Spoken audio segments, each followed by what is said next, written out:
Good morning! Again. For 2 days in a row.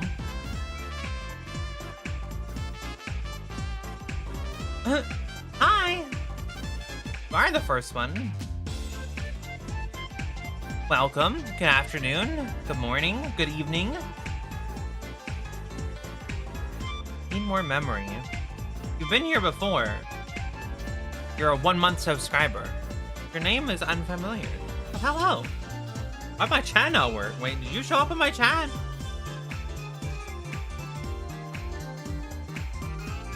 But hello. Hello anyway.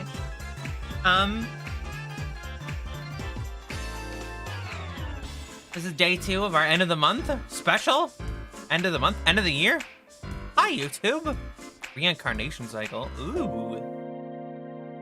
Creative. Yeah, we're doing the end of the month. End of the month? End of the year. End of the year. Little bonus challenge we got going on. Of beating all the roguelikes in my Steam library. Or on my... I guess not just in my Steam library, because some of them are on my Xbox account. Because Game Pass. There's 45 games. We're beating 45 games before the end of the year. Or at least we're trying to. It's gonna be a time. I don't know how easy it's gonna be. We beat 3 yesterday, so that's a good start. So now we only have 42 left. I'm hopeful that maybe we can beat one today. But the one we have today is like, I'm fairly new to it. I played the first game. Sorry, I'm trying to get the list. I played the first game, but the second is like sort of still new to me. Then we've got some fairly hard ones, like ones that I'm actually kind of bad at. Then we move to one I played a lot, and then we go back to ones that are kind of hard for like a while. So it's gonna be kind of a hit and miss on if we're gonna do well.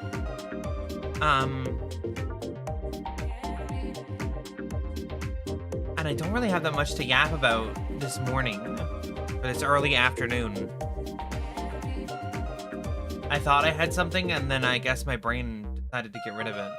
So, and I'd move us into the categories where the games are, but I feel like swapping between categories each time we change a game might be tedious if we're going fast. Maybe we'll do it today. Maybe we'll sit in the category for the game today. There are 5.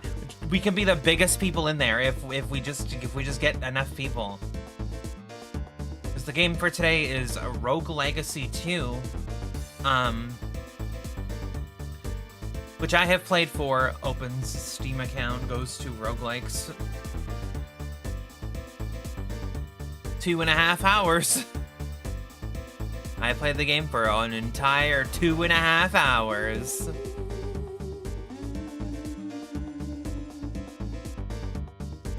Because I'm very skilled and very prepared for a challenge to beat a whole bunch of roguelikes. Especially considering I haven't played a bunch of them. And the ones that I have played, I've played for very little time, even though I love the genre.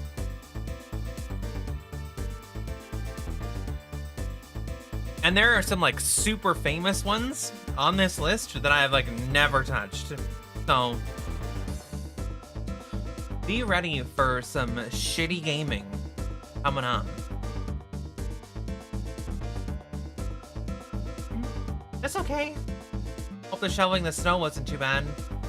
I wish we were getting snow instead of the constant just rain. Somehow it snowed. We had a bunch of snow. It was all over the ground, and then it melted, and now it's warm and raining again at the end of November in Canada. We're getting rain. I remember taking a picture of the snow. I was like, oh my god, look, the snow. And then it was like, how about we just do rain? It wasn't very deep, but it was wet and heavy. Ah, yeah, you got that like the humid snow. It's wet and heavy. Really, really, really good for packing snow. If you want to like build a snowman or have a snowball fight where people get hurt. It's perfect for that situation. But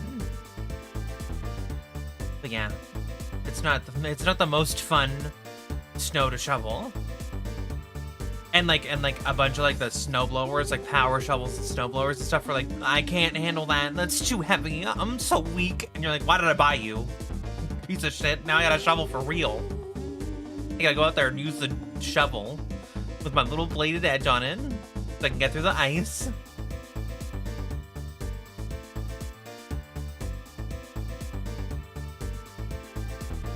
Makes me feel like a fucking, like a coal miner.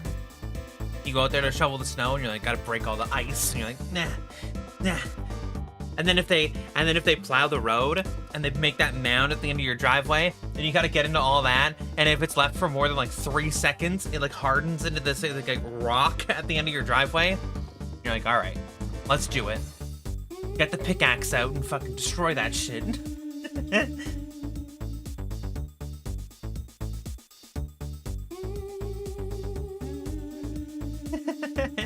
If I was any kind of bender, I would either be a water or firebender to deal with the snow. See, you say that, but you could also be an earthbender, right? Because you could just like lift up the ground and like move the snow out of the way.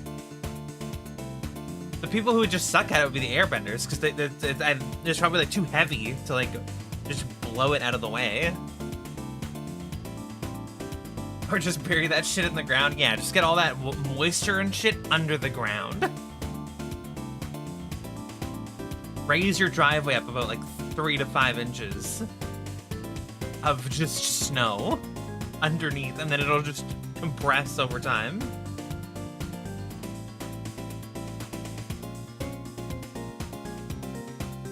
I mean, technically being any one of the benders means that you really don't need a driveway that much, because you can just use your bending abilities to literally fly around the world. You're like, oh, gotta go to work, better earthbend, and then like you just shift the ground under you to move really fast.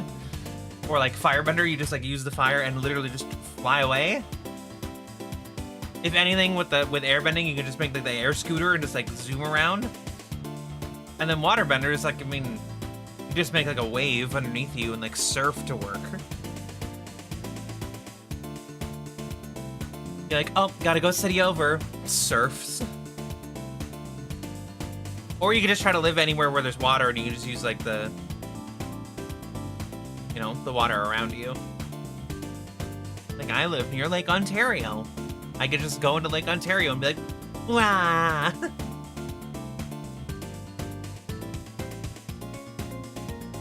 But yeah. Listen, having any kind of special abilities I feel like would help with the snow. Like super speed or like super strength or laser eyes. or just be Batman, because then you have a lot of money, you just pay someone else to do it. Everyone's got their way around it. Don't want to shovel? Be Batman.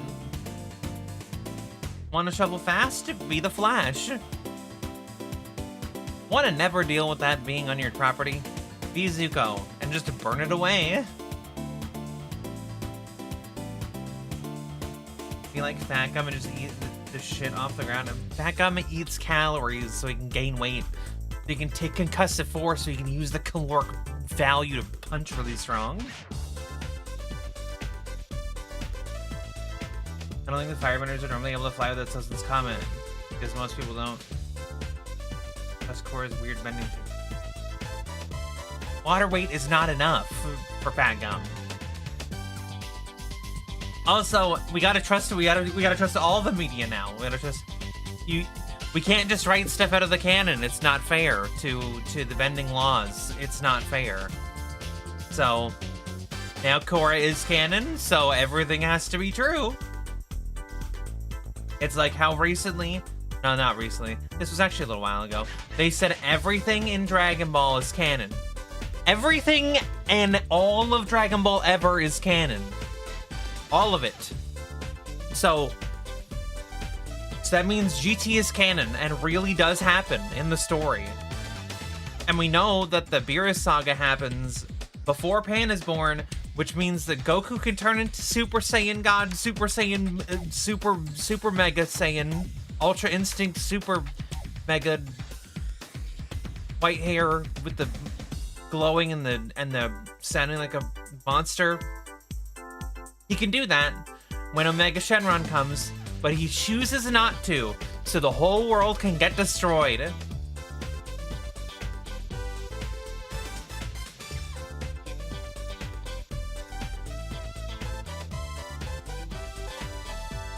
Is Super Saiyan 4 stronger than Ultra Instinct, or is Goku just lazy and doesn't want to use the powers that he has, that we know he has, to save the world? We also know that Vegeta has decided, fuck it, I'm gonna not only cut my hair shorter, I'm also gonna get a mustache, and I'm no longer gonna use Ultra Ego.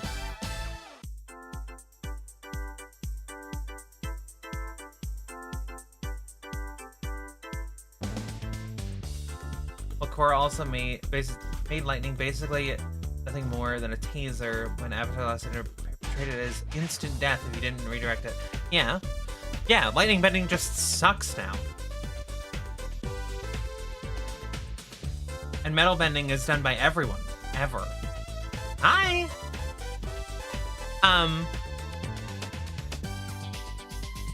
No, yeah. What you do is you take your anime or whatever, you make your anime, your cartoon or whatever, and you're just like, yeah, fuck it.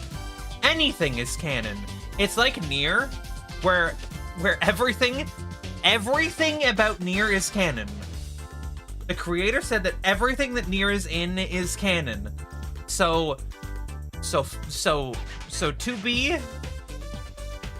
so 2B and 2P and stuff from Final Fantasy XIV, canon. I'm pretty sure that 2B was in Soul Calibur. Soul Calibur is now part of the Nier canon. Soul Edge and Soul Calibur are part of Nier. Geralt of Rivia is in Soul Calibur. Thus, the Witcher universe is part of Nier canon. Darth Vader was in Soul Calibur. Therefore, Star Wars is Nier canon. You put that together. Put that shit together.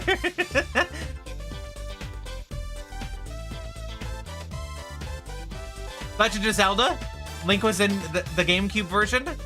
Legend of Zelda, Nier canon. It's crazy. It's crazy when you say some dumb shit is canon in your universe, what kind of weird ties you can get.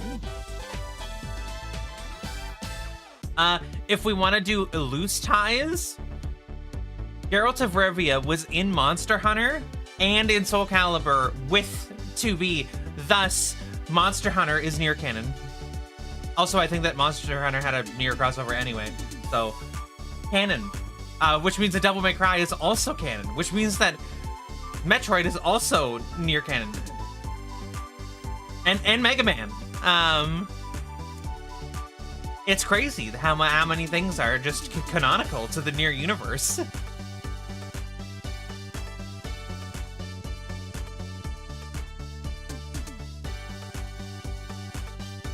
True, if DMC is canon, so Persona. I mean, but basically, well, I mean, they just did a crossover where, or they just announced a crossover where 2B is going to be a boss in the mobile game for Final Fantasy VII. So, Final Fantasy VII is Nier canon, which means that so is Smash Brothers, which means that so is everything from Smash Brothers, including Minecraft.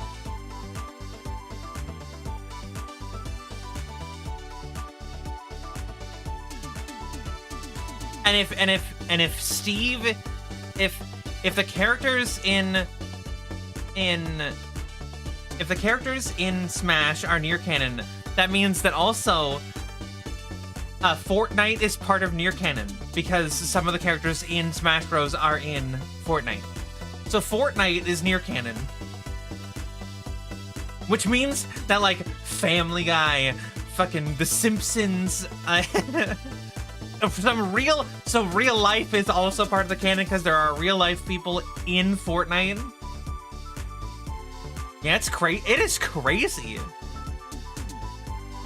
The whole Marvel universe, Nier canon. The DC universe, Nier canon.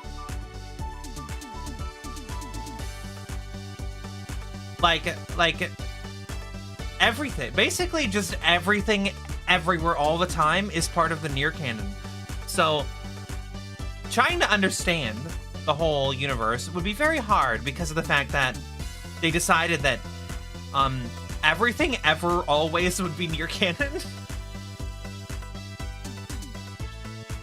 Like the Dragon Ball canon is stupid and fucking dumb because they said everything Dragon Ball is Dragon Ball canon.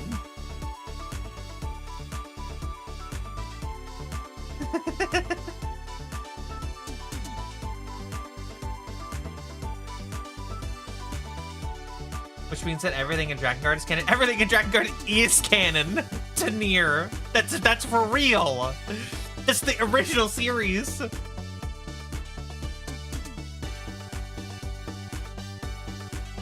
Which is a series of games that I kind of miss. Because I don't know, Drakengard doesn't play well, and it's not like the greatest games ever, but like there was they have like this weird fever dream kind of story. Oh my god, I remember what I wanted to talk about earlier, and it's the dumbest thing ever. It has to do with shows and like TV shows and shit, that's why I remembered.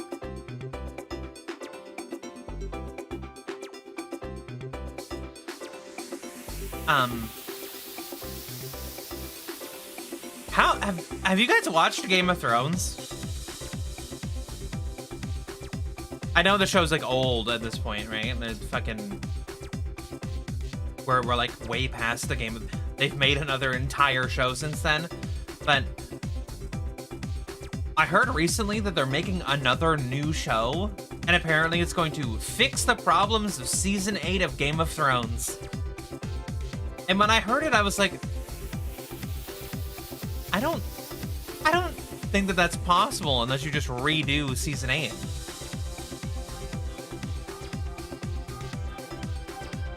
Like, they're making a show, it's like called like Knights of the Realm or something, and another show. Apparently there's like 5 shows that are supposed to come out. Game of Thrones for fantasy television for the first 4 seasons is fantastic television. And if they gave the show the time it needed and the writing staff it deserved, the show could have been the greatest show on television. But characters who in the first few seasons would be like smart and using like literary devices and quippy dialogue and being intellectual or whatever would eventually end up just being like, huh, you go small cock. And that would be the whole dialogue. You'd be like, what happened to you? Like, 2 of the smartest characters in the entire show, okay, start season 8. Season 8 starts with them in a cart together, riding to, I don't remember where. They're riding somewhere. And what is considered the smartest character in the entire show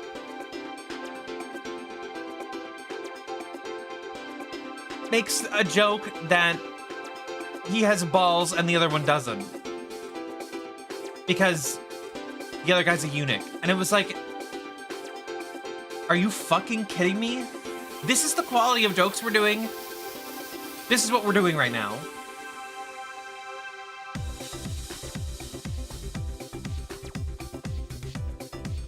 I think the Witcher Netflix series aren't canon because they directly contradict the books and the games. I don't know what Witcher canon is. I don't understand the Witcher story. I just play the games, and the games barely feel like they're tied together. There's gonna be a prequel series and a sequel series. Another prequel? So there's gonna be a bunch of prequels. Great. I would love to see more stories about Game of Thrones before the Game of Thrones story happens. You know, it would be really cool if we get to watch the Game of Thrones before the stuff. I know there's one right now. I haven't even watched House of Dragons because Game of Thrones left a bad taste in my mouth. Like, it was so bad. It was so bad. We didn't want the main character to be the hero at the end. To subvert expectations. Motherfucker, this is the whole point of the goddamn show.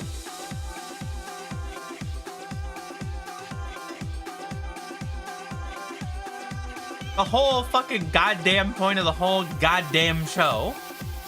They're like, here's the primary antagonist and the primary protagonist. They're gonna meet in the field of combat. But the fight won't be resolved between them because that would be too obvious. Bitch, sometimes you gotta be obvious because it's the most entertaining. You can't just be like, whoops, averted your expectations. Hee. No. Like, what the fuck? The show was about that kind of stuff. Like, was about, like,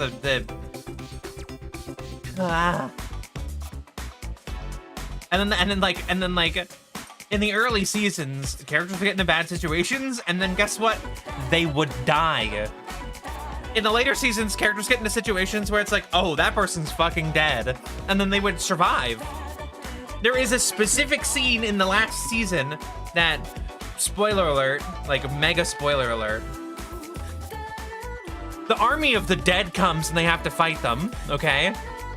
One of the characters who's not even a fighter is lying down on a pile of corpses, stabbing enemies as they fall onto him. And at the end of the fight, he's alive! He was lying down on the ground! Are you fucking shitting me? You can't tell me that somebody fell down onto the ground and lived through the horde of the dead. Imagine being in a zombie apocalypse and you're fucking on the ground with like a baseball bat beating the shit out of hundreds of zombies. Like, what? Are we okay?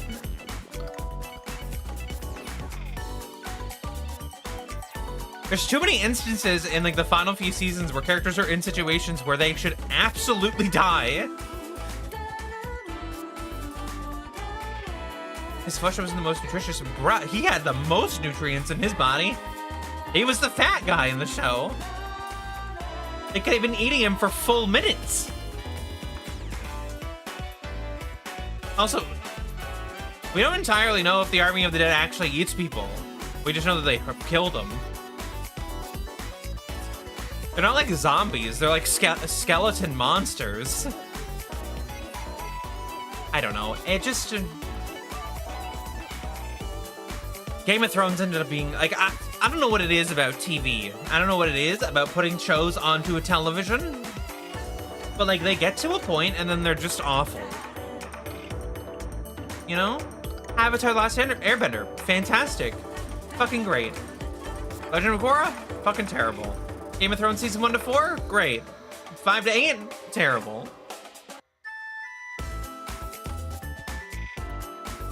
And like, there's the rightful thing to blame as the writers or whatever for Game of Thrones, because those guys are stupid, but like, come on. And now, George R.R. Martin, the author of the books, has to write the books up to the point of the end of the story, and if they're different, there's gonna be people who are mad, and then there's gonna be people who are happy because they're different and not shitty like the fucking show.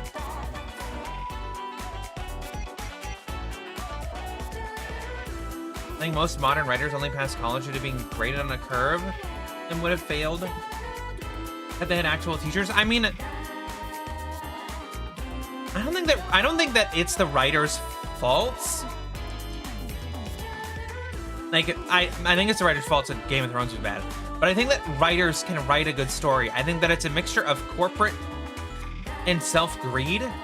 Because I feel like Game of Thrones ended in the way it did because of self-greed. I think it ended because they wanted to move on to other projects where they would make more money. And they were already promised money for Game of Thrones, so they're just like, ah, we'll just stack our money on our money. Fuck the audience, they can watch whatever shit we throw at them. I mean, it's the same thing with all this other new shit that's coming out. I mean, like, the Minecraft movie, that didn't even need to be good. That just needed to have the title, the Minecraft movie, and people would be like, oh, hell yeah, I'm gonna watch a Minecraft movie. Or like the Five Nights at Freddy's movie. That's like fucking Zoomer shit. Everyone's gonna go see it. They're like, oh my god, I gotta go see the Five Nights at Freddy's movie because... because I played the games, or I watched Markiplier play the games that's 700 years ago, and it's so funny. The first Freddy's movie wasn't good. The second one is gonna be terrible. The Minecraft movie's not good. I haven't even seen it. I know it's not good. I know it's just a fucking shit show.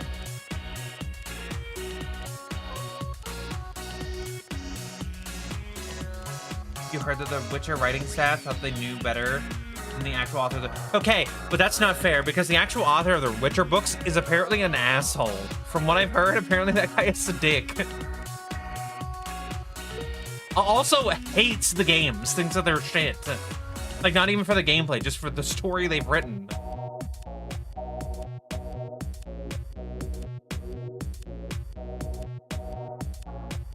I mean, I think that the show should have followed the games. I think that they should have just done the games as a show, because that would have just translated better.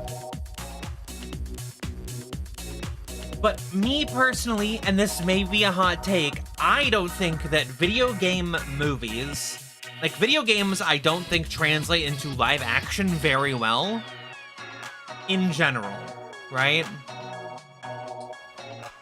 Because The Witcher is very, like, big world kind of, like, it's a very big world kind of story, so you would need, like, big set pieces and stuff, which would need a lot of funding. Most animation doesn't either. Some of the best animated shows I've watched in the past while were based on video games. Cyberpunk is a fantastic show. Fucking... How does this happen every time?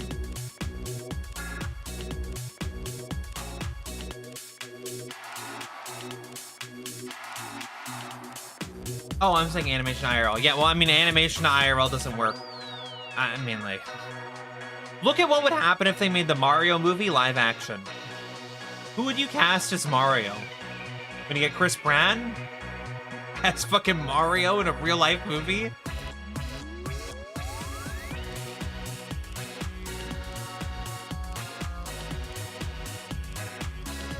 Like, the Legend of Zelda movie or show or whatever the hell that's supposed to be is going to be ass. It's gonna be ass. It's gonna be so bad. Because you have to choose, right? You have to choose. You either have to have the silent protagonist, Link, or he has to talk. And if he talks, you can't just make him a good, nice guy. You gotta make him like the fucking old cartoons where he's a piece of shit. Because that's the Link we know.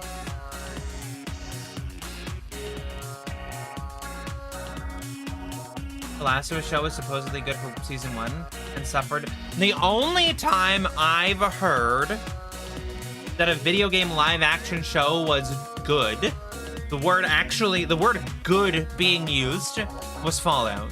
Apparently Fallout was good, but I don't know, I've never seen it.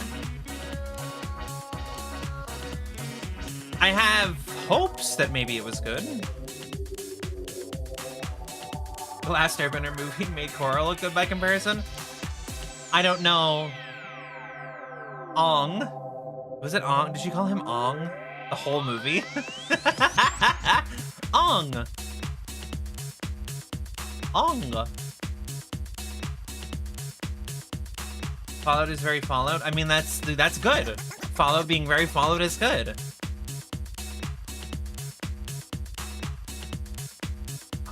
Ong and Sokka? Was it not Sokka? How you fuck up Sokka?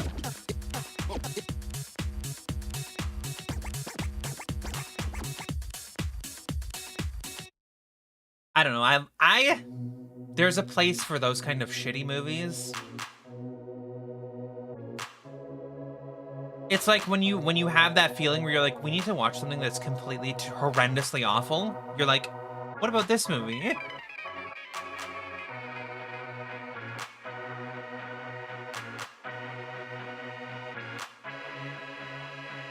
The Avatar? The Avatar. Is Momo in that movie? Don't they do the entire book 1? In that fucking one movie? Jesus Christ. For that to be like a solid movie, that movie would have to be like 6 hours long. There's too much shit to cover in season 1. I don't know, fucking book one. All in one movie.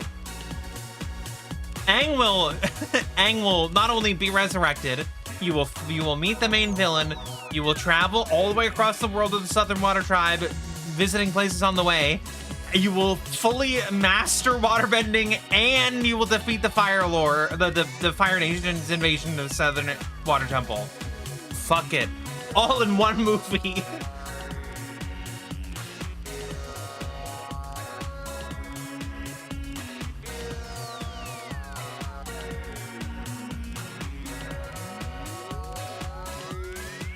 But the season 1 has world building in it. That's the whole point of season 1. I remember seeing shit too, like the fucking earthbenders. There's like 5 of them and they do like a fucking full dance to lift like a small rock and it moves really slowly. And the firebenders need like a fire source nearby to be able to firebend. They're not waterbenders, they're not reliant on the fucking element being nearby. Firebenders literally conjure fire out of their fucking hands.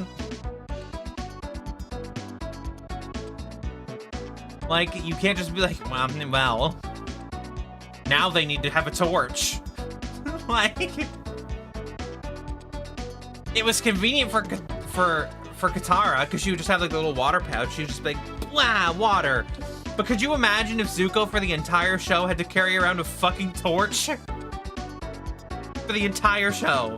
He's like, shit, Azula. And she's got her torch and he's got his torch. And they're like, yeah. Or they have like an unlit torch. They're like, oh shit, I got my flint and steel out so I can fucking light this shit so I can use my bending.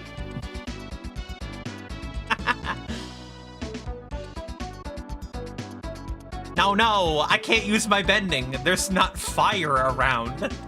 Because that's a very normal, naturally occurring element.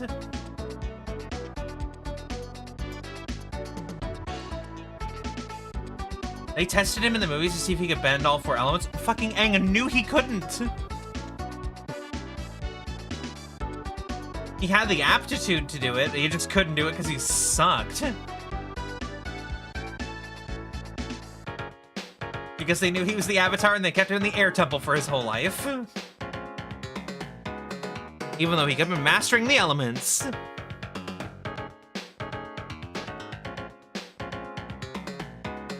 Oh, are you the Avatar? Do you want to master all 4 elements? No, you will stay here in the air temple and you will learn how to ride this air scooter. It felt like they were testing if he had the aptitude. Okay, that's fair. Because, like, honest to God, other than, like, the Fire Nation, who clearly had an interest in the Avatar, how many fucking people were keeping track of which Avatar was coming next? Was the whole world, was every fucking commoner like, the next Avatar will be an airbender?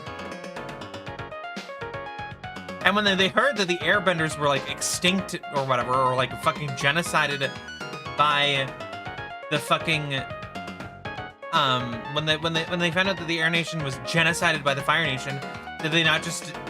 Would people not just have assumed that the next would have been a Water Nation person? Because that's how the cycle had been going, or did we just forget that?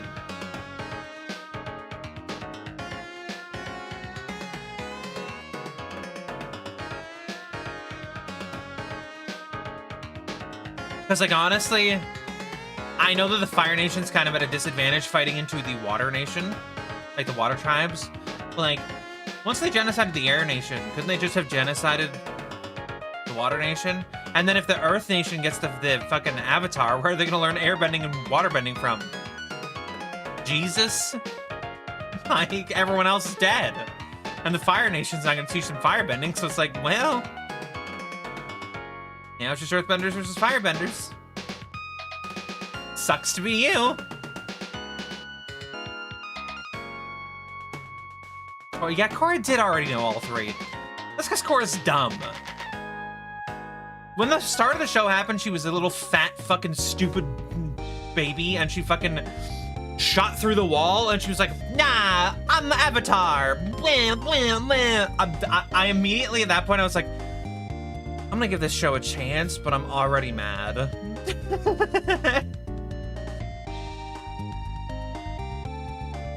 Also, can we talk about the fucking sorry state of her house? She busted through a wall of her own home, okay, which was made of stone. Okay, wow, you can earthbend. Then there's just a puddle of water in her house that she waterbends. And then she shoots fire out of her hand because you can just firebend with nothing. And then the fucking people come, the White Lotus or whatever come, and they're like, okay, we're gonna teach you how to, like, we're gonna train you in how to be the Avatar or whatever, like, fighting-wise. But they don't bring Tenzin to teach her how to airbend in that whole time from when she's a child to when she's, like, a fucking late teen. Motherfucker, that is the only airbender on the planet. Get that bitch up into the fucking water tribe to teach the Avatar how to airbend. Don't wait until she's an adult and then send her into the city. Yeah, just send her into the fucking...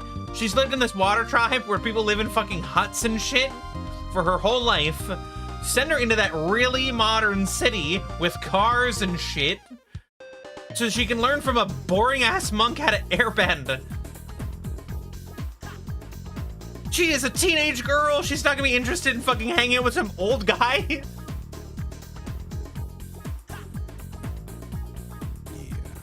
What do you mean having? He has 3 kids. He doesn't have a shit ton of kids. He only has 3. Also, the aptitude of the children.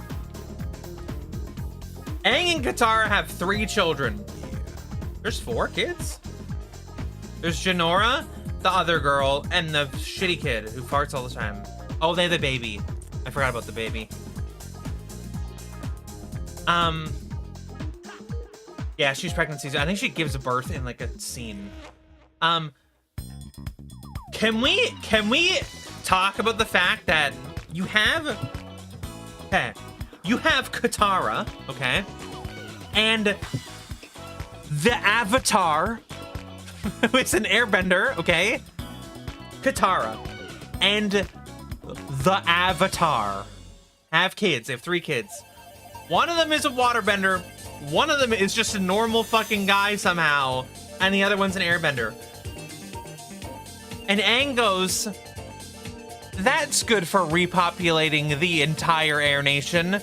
Aang, what the fuck are you doing? Aang, you were the last airbender. It's literally the name of your show, bro. You need to have more kids than fucking 3 if only one of them is an airbender.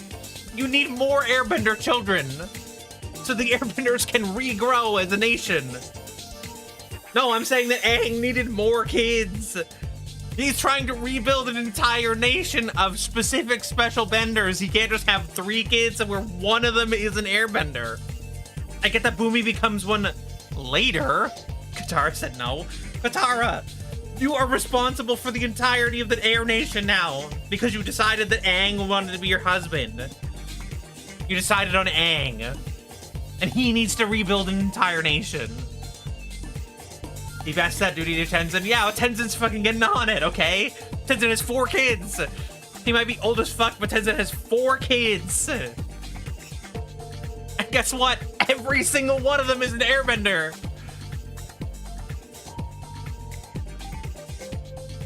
He doesn't fail to make one of them a bender at all. His second kid, I think Boomy's the second kid. One of his kids, Boomy, isn't even a bender until fucking, ooh, magic. Now everyone's an airbender. He wasn't even a how do you get, you have the waterbender. She's like the greatest waterbender in the world. And then you have Aang, who is the Avatar, the master of all 4 elements. And somehow you produce a child that doesn't have the ability to bend an element at all. How did you manage? How? If Katara wasn't a bender, sure, there's a possibility. But how? How did you manage?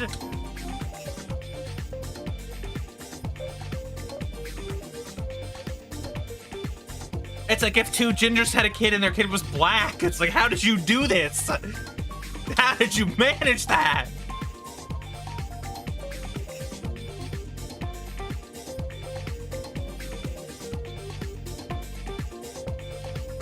That's not how that works. You can't control genes. She can only control blood on a specific day of the year. Or the month, I guess, because it's full moon. Well, like, how? How do you have like the most powerful waterbender and then like the master of all four elements, and then you're like, we're gonna have a kid who's just a fucking normal guy? How did you fail?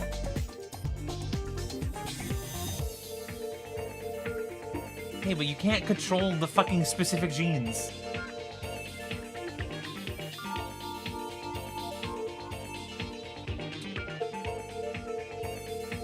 No, you can't.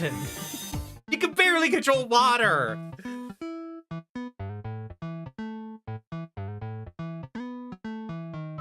I don't think she can do that. I don't think that's a power that they have. Controlling fluids in other people's bodies is not a thing you can do unless it's a very specific evening.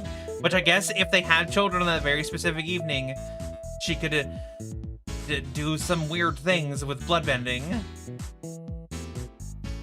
And I don't know if bending is a dominant or recessive trait. I mean...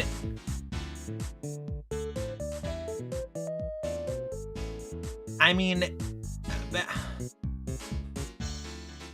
feel like it would be a dominant trait based on Tenzin, you know?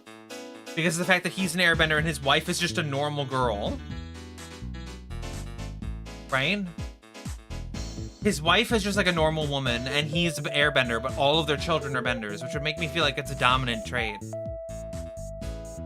Which would make it seem like the world should have more benders than non-benders, even though... I mean, I guess it's not portrayed in either way. Because we don't see enough of the population as a whole to figure out who is and who isn't a bender.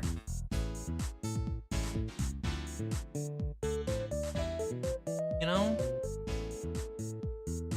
They should make an Avatar The Last Airbender roguelike, where you play as Aang, and as you go through the levels, the power-ups you get are the different bending styles and abilities of bending that you can get. It's like you can get water bending, and then water bending can get you like healing abilities.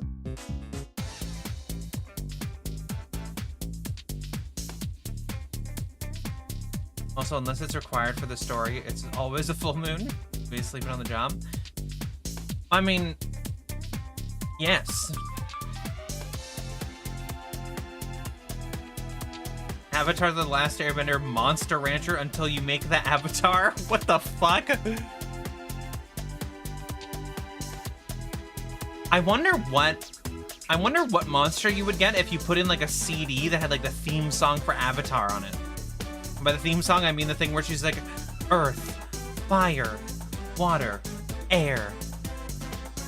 Blah blah blah blah blah blah blah blah blah blah blah blah blah blah blah until the Fire Nation attacked. I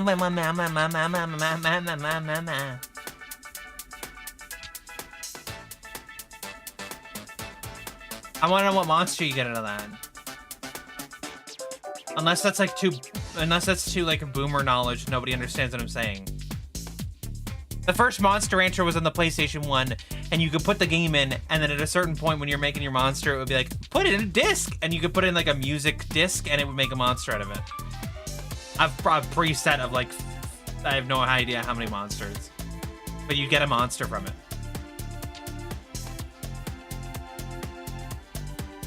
And I think they have like specific stats or whatever based on the CD or whatever. I don't remember. But I do remember playing Monster Rancher a lot when I was a kid. And I sucked at it.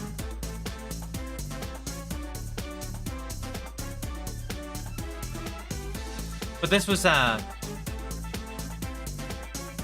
guess it's fine for me to say, because it wasn't my fault. It was a definitely not legal copy of Monster Rancher that I played when I was a kid. It was from my father. For our PlayStation 1, which I'm still sketching on if he bought or stole. And then we just had a binder full of games on silver discs with the title of the game written on the front, on the lines where it said name. So clearly they weren't legal, because they weren't the actual discs. But the PlayStation 1 never cared, so I just played them. Because I only own, like, 5 PlayStation 2 games, and 3 of them are Spyro, so... Like, I don't think I ever even owned Crash Bandicoot, but I've played it. But that's what you get when your father is just actually a criminal. You get people who decide to burn games onto CDs and be like, here you go, here's your PlayStation 1. Play the games out of this massive binder.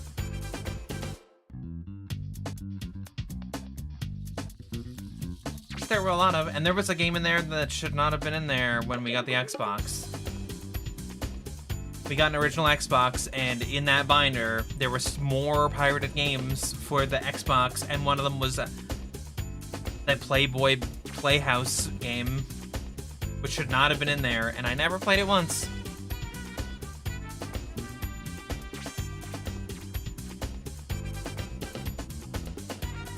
Back in the day, when video game companies just released games as full, complete games, and the glitches that were in them were just in them forever.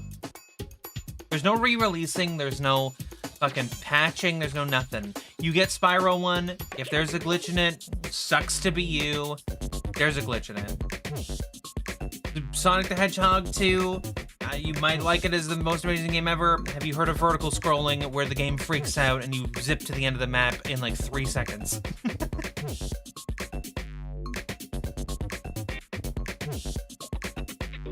Old games had glitches because they couldn't be patched out, and it made those games funny and frustrating sometimes, but it's part of the charm.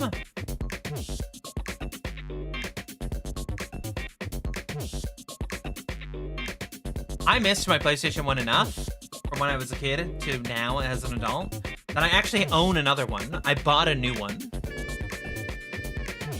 I say I bought a new one. It's not new. I bought it from like a fucking, like a Goodwill or whatever for like $10 because they said it was broken and all I needed to do was clean the laser a little bit and then it was fine. So that worked out well. But now I own one and I've never turned it on. I mean, other than the one time I turned it on to test it, but I've never like played games on it. My PS2, PS3, PS4, PS5 are all like right over there, literally like 10 feet away. And I haven't turned any of them on in like a year.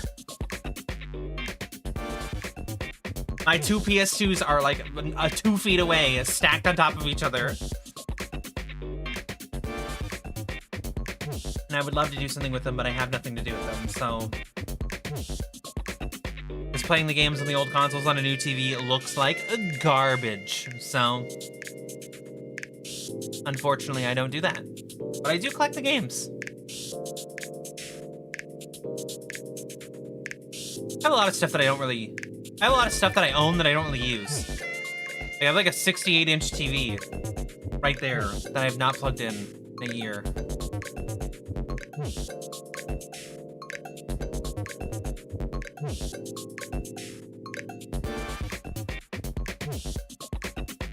No.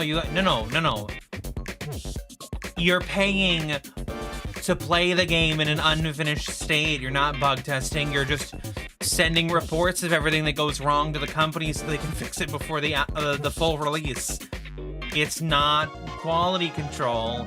It's early access. Look at you, so privileged to have early access. You paid full price for the game in a non-functional state so you can play it early. Yay! Isn't that so fun for you?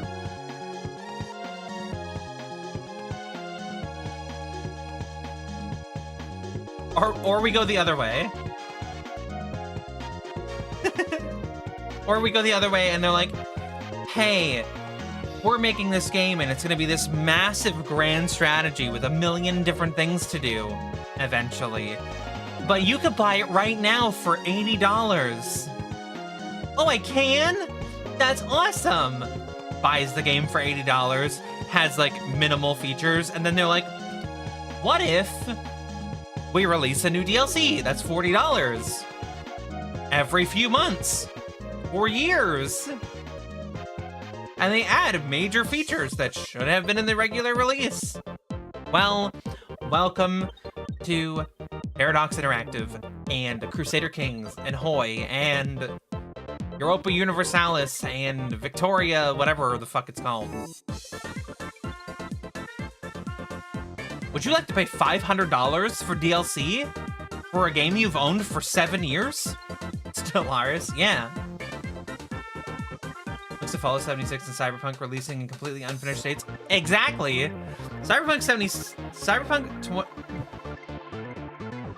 I can't say the title. I'm not intelligent enough. Cyberpunk. I played Cyberpunk on the day it released, okay? On my PC. And it ran okay? Like, it was fine. Textures wouldn't load fast enough. Sometimes it would be, like, a little bit jank or whatever. The thing that got me was when you first go to Arasaka Tower and you are escaping with Jackie, okay? In that, like, stealth action section or whatever. When you need to leave out of the elevator and that major enemy comes out and has like a fucking huge gun or whatever, the enemy spawned in the elevator and never opened the door. So he never came out, so I could never get in the elevator, so I could never leave. The game was soft locked, and I tried to reload and redo the entire section, and it happened every time. The game soft locked the enemy in the elevator and I couldn't get out. It was infuriating. But I didn't end up eventually beating it. I think I restarted the whole game to get back to that point. But I ended up beating it. I think Cyberpunk nowadays is a fairly good game for the open world, like for the Fallout / Elder Scrolls style open world city game. I think Cyberpunk is probably one of the best. Fallout 76. Fallout 76 is the biggest disappointment to me because out of all the Fallout games, it has my favorite radio. Is that weird? Fallout 76 has my favorite radio, but the gameplay sucks. It's so bad. Like, you could build a base anywhere, and I'm like, no. Nowadays, Cyberpunk is a fun GTA-like with actual RPG mechanics. I hate calling it a GTA-like because I hate GTA. I played those games when I was younger, and like San Andreas was kind of fun, and 4 is boring as fuck. But like, people are so hyped for GTA 6, and they love GTA 5. But the game is fucking boring. It's so boring.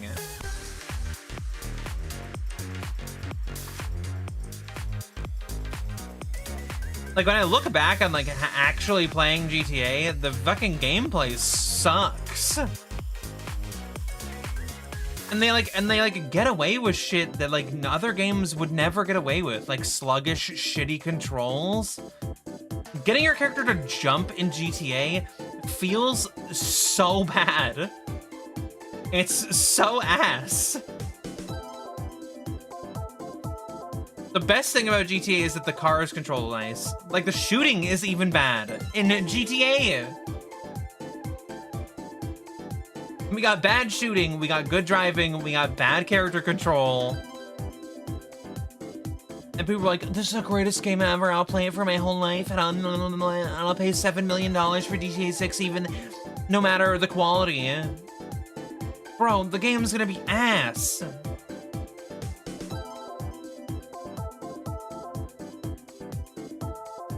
Nah, I wouldn't, I don't think Saints Row is good either. Saints Row is just GTA if they were like, what if we turned the funny up? And then they're like, look, you can have a giant dildo sword. And it's like, okay. Ha ha ha ha ha ha ha. I mean, it's not funny, it's just obnoxious. I don't like the I mean, like, the best GTA like that they've ever made. That GTA, like the best GTA likes that have ever happened. There's two. There's Red Dead Redemption, which I haven't played, and I can't get through the second one's intro because it takes forever. But I know the game is really good. And then there's LA Noire, which is an actually fantastic game that is fairly funny.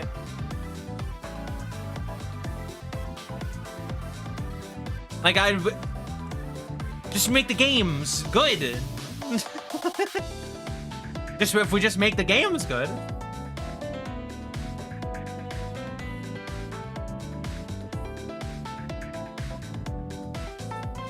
Yeah, but I mean, like, if you want to throw yourself into traffic and ragdoll, couldn't you just play skate and then you get points for it? And they're like, look at all the bones you broke. I've never been a Saints Row person. I don't think the humor is very funny, unfortunately. Saints Row and, like, Borderlands have this, to me, similar kinds of obnoxious humor that I just can't get behind. They're like, there's games that are funny, and then there's games that are trying too hard to be funny, and I think that Saints Row and Borderlands fall into that little hole of they're trying too hard to be funny. So I'm never interested, if that makes sense. I'm like, oh, that, wow, you're so funny. I just, like, don't give a fuck.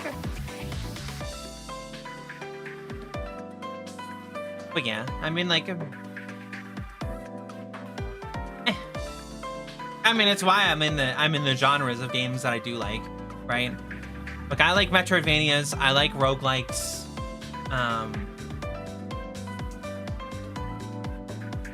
Watch Dogs 1 is unintentionally funny, but is also just a shitty game.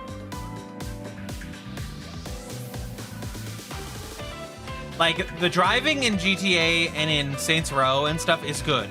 The driving in Watch Dogs is horrendous. It is horrendous. And then Watch Dogs as a series, as it goes on, just gets more like it. I don't even know how to describe it. It's like too hip with the kids is like the best way to put it. It's like trying to be hip with the kids, and it's just not at all. It's like so shitty. Oh, we're being hip with the kids.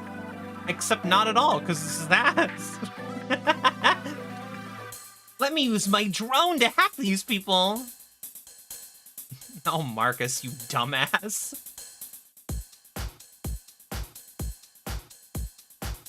They're like, oh my god, it's Aiden Pierce, legendary hacker. Bruh, he's not hacking, he's like fucking holding his phone out. It did get heavily criticized and then tried to overcorrect, but it was just so bad. I mean, it got heavily criticized for a good reason. They showed content and they're like, this is what it's gonna look like in game, and then it looked nothing like that. They're like, this is in engine in the game. Look at how amazing it is, and then it's just not that at all. It wasn't even close. It looked like we were playing it on like a modern PC, and then when the game came out, they released like the Wii version for everybody. Like, what happened? We were going in for like a fucking Bloodborne style beautiful experience, and they gave us like fucking Wii Sports. Like, what happened?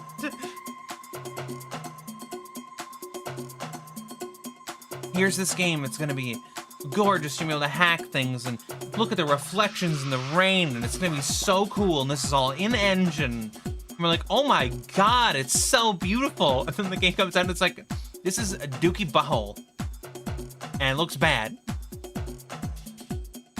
It's like the hype for No Man's Sky versus the release of the game, where like the hype was like, you're gonna be able to fly around and meet people and go on missions together and do space battles and fly your spaceship and shit. And then the game releases, oh, and they're like, you can name everything and there's gonna be crazy monsters you can find.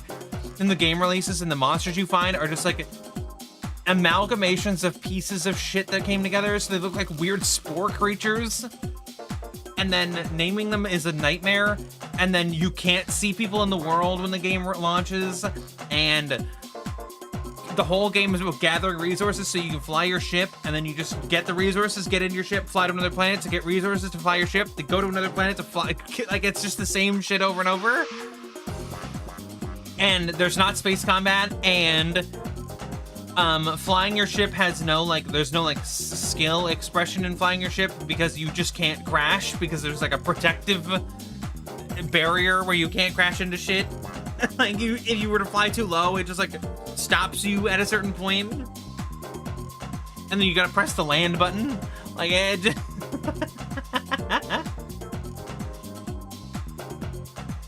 Yeah, I mean, like, one of the devs, it's either one of the current or old lead devs from Bethesda said that they want to shadow drop more games because the hype is way more real when they shadow drop. Like, they shadow drop Oblivion Remastered, that shit was hype as fuck. Everyone was so into that. They're like, it's available right now, and then everyone was like, oh, I can play Oblivion Remastered right now, and then they run and get it.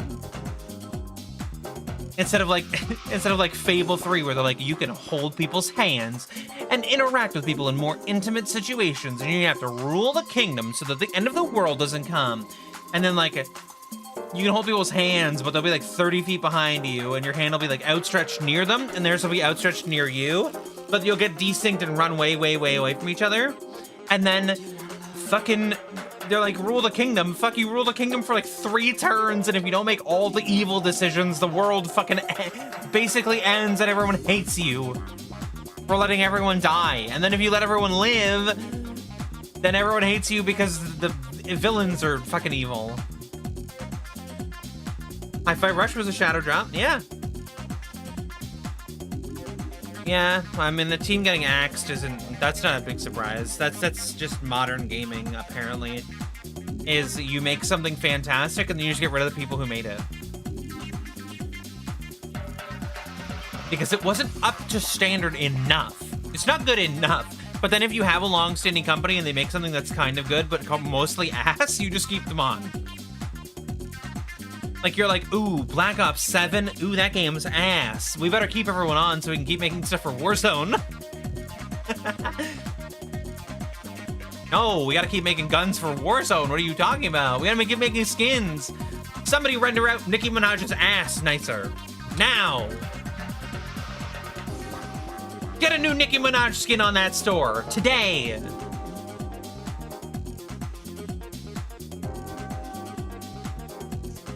Why didn't you use the AI art tool? You're fired. Get the AI on it, now.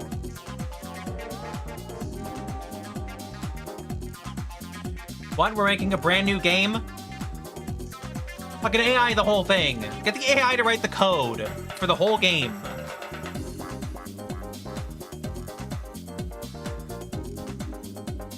Fuck, it's so sad when you see like small development companies make something super special and either the game doesn't kick off and or they do that and then the game like really hits and then they get rid of the team. But then you have Monster Hunter Wilds, fucking Call of Duty, Black Ops 7, like modern like big games come out. Like Monster Hunter Wilds, I'm a Monster Hunter person. I love Monster Hunter. But I am very disappointed with Wilds.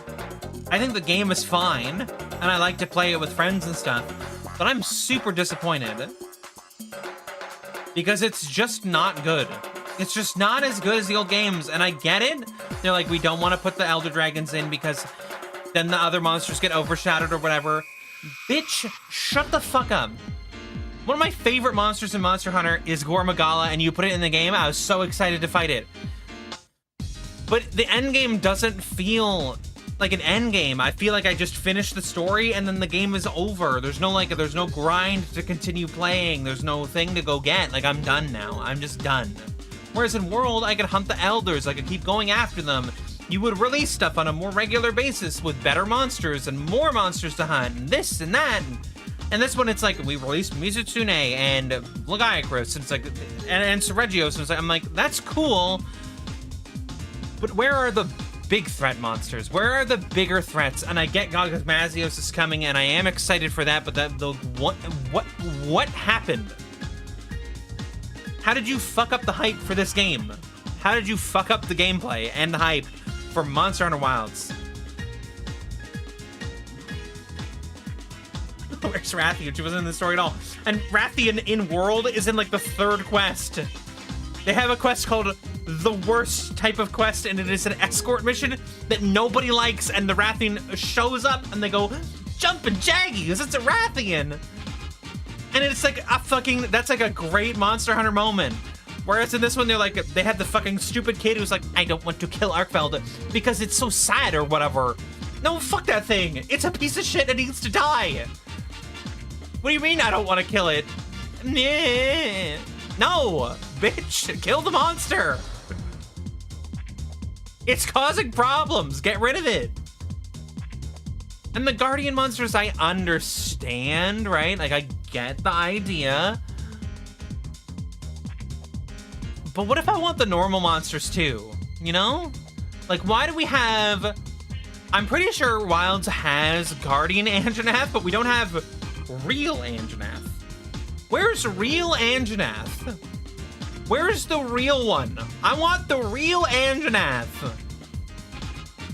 Was I happy that Nursilla came back? Yes. Was I happy that they made new spider monsters? Yes. Am I happy that they made new monsters? Yes. Am I happy that they had some returning monsters? Yes.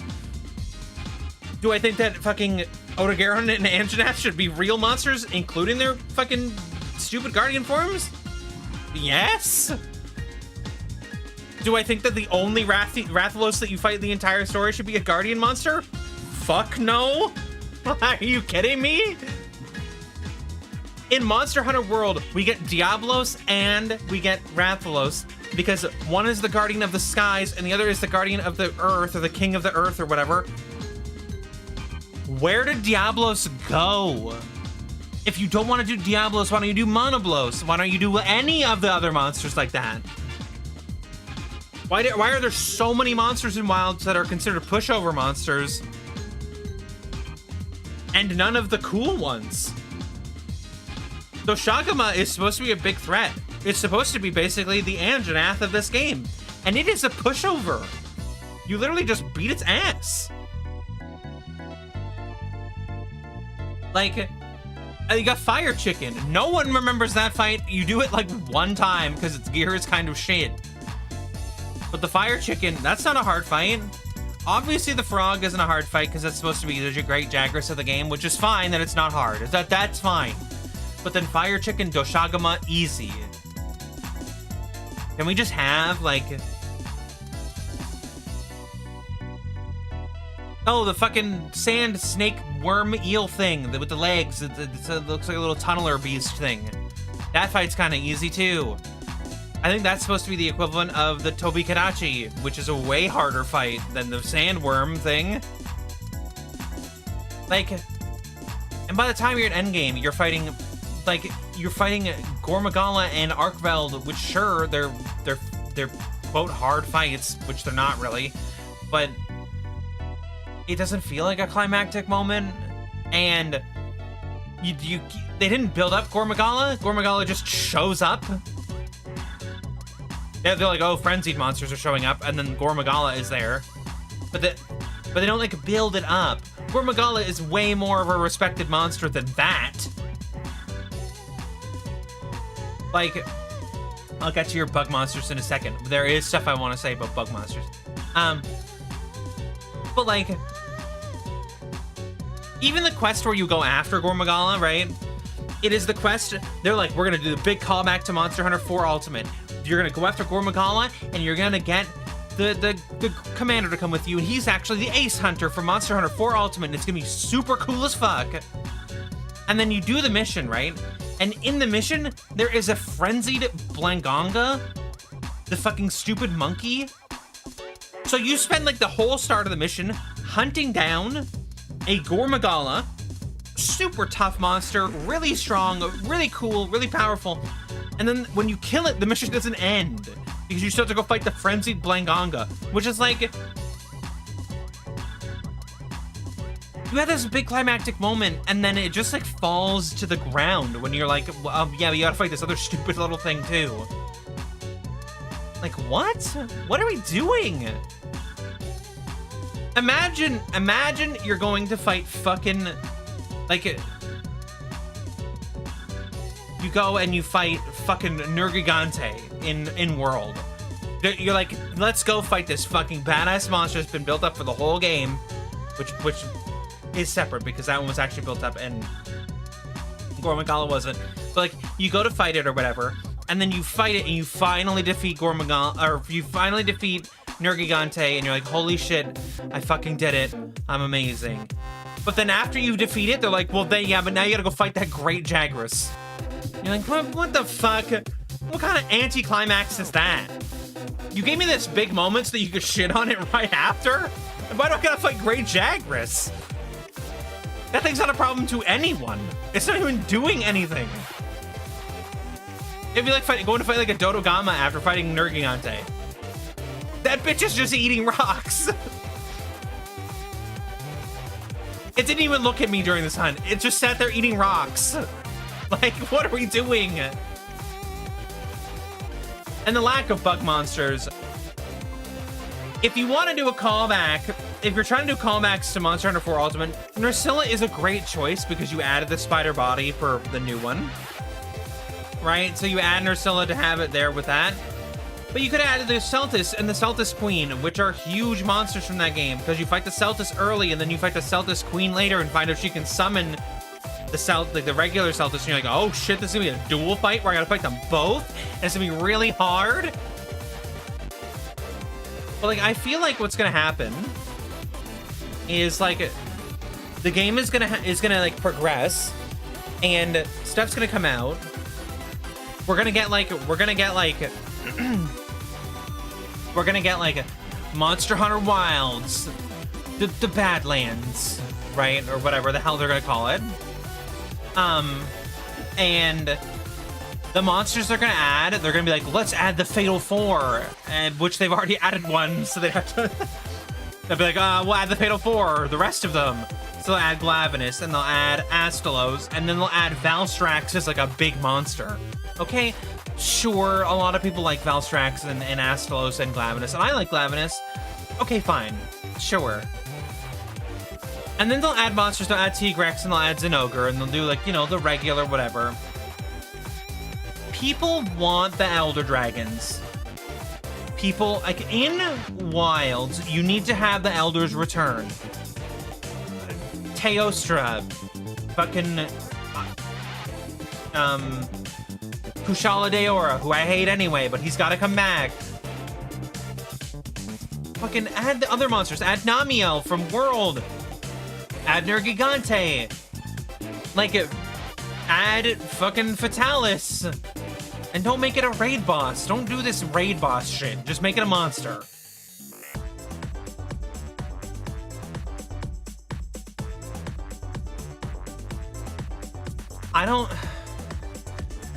They did neglect having an ice biome again, which makes me afraid that they're gonna do that. But if they add an ice biome, maybe we add fun ice monsters as well. Not just fucking Elder Dragons and stupid fucking... What is it? The Ice Gyrototus? What's it called? I don't remember. What's it called? I don't remember. The Ice Gyrototus, but don't add that. Where's Zamtrios? Where did that monster go? I want the giant shark that inflates and has fucking ice blades on it. Like, where's that shit? They're like, we're gonna add Velkhana. Bitch, Velkhana is boring. Velkhana is just another Elder Dragon. Where's Zamtrios? Where's some creative shit? Give me your creative shit. Where's Tetsukabra? Where's some cool monsters? Give me the cool monsters. They try to like I think somebody else said it, but to reiterate how they say it, in like I think one of the devs said it. They seem to like to add the pretty monsters to the game. Like when they add monsters, they're like, let's add the pretty ones, which are like fan favorites that are like really popular. They're like, let's add Nargacuga and Zinogre and Tigrex and Seregios and like Mizutsune and Glavenus, and like they're like the bigger monsters that mean more, right, to people. But we never get like the little I want more. Just add shitty little monsters. Give me Zamtrios. Give me Kazumak. Give me like old monsters. Give me the old monsters. Give me more monsters that aren't just the same monsters all the time. And give me the same monsters. I get it, it's a lot of work. I understand that making hunts and making monsters that you've made 1,000 times again for the new game is probably somewhat difficult to upscale the model and then import all of their fighting tactics into the game. Just give me the monster. I just want more. I don't want a Monster Hunter that's less, and then always they're like, oh, this one has more monsters than the last one. Bitch, I don't give a fuck if your game has more monsters if I've got Gyrototus and Lava Gyrototus and Ice Gyrototus. That's not more monsters, that's the same monster 3 times. I don't care that your game has Rathalos and Guardian Rathalos. Bitch, that is the same monster 2 times, one of them just has white on it. Oh, we have Arkveld and Guardian Arkveld. That's not a different monster, that's just Arkveld. Like, come on. And then they're like, we got this octopus monster nobody likes. How about we make a second one that's fire? Bitch, nobody liked the first one.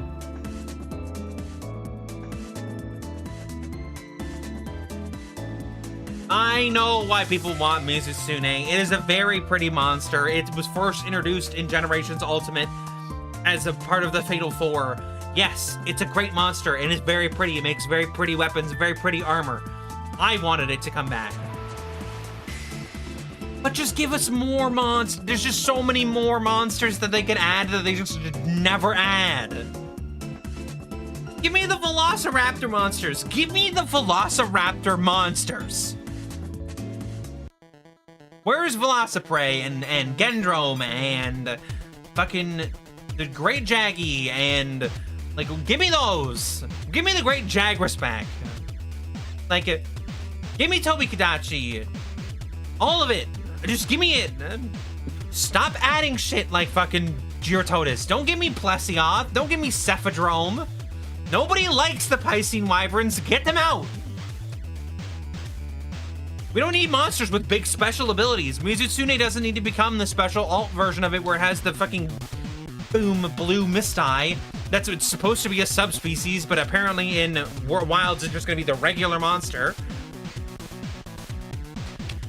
Give me my monsters. I don't need monsters with Aqua Veil on it where you can't hit certain parts of it because it has special water shielding. No, I don't need that. I just need my monsters in. Fuck, give me Uragon. Give me fucking the bone version of Uragon. Give me the Viper thing, the great it's paralyzing piece of shit from the Rotten Veil. Give me that. Give me Valhazak, for fuck's sakes. Like,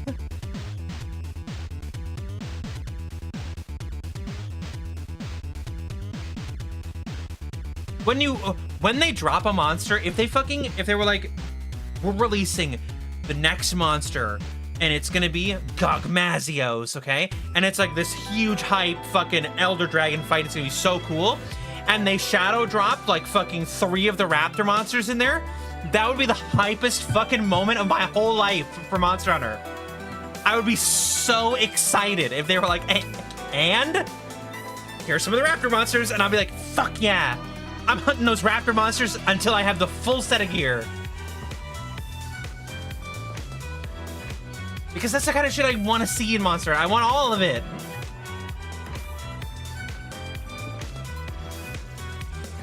Like, I want that. I want that fucking the shitty fucking monkey monster from the start of Monster Hunter 4 Ultimate, who swings around and then has the weird elephant nose. I want that one. I want the owl from Generations Ultimate that puts you to sleep and then beats the shit out of you. I want like all of that. I want all of it. Just give me the. Just give it to me. Just take that and put it in the. It's like Pokemon, in a way. Like you have this collection of really cool monsters, and I know you want to make new ones, but take the old ones.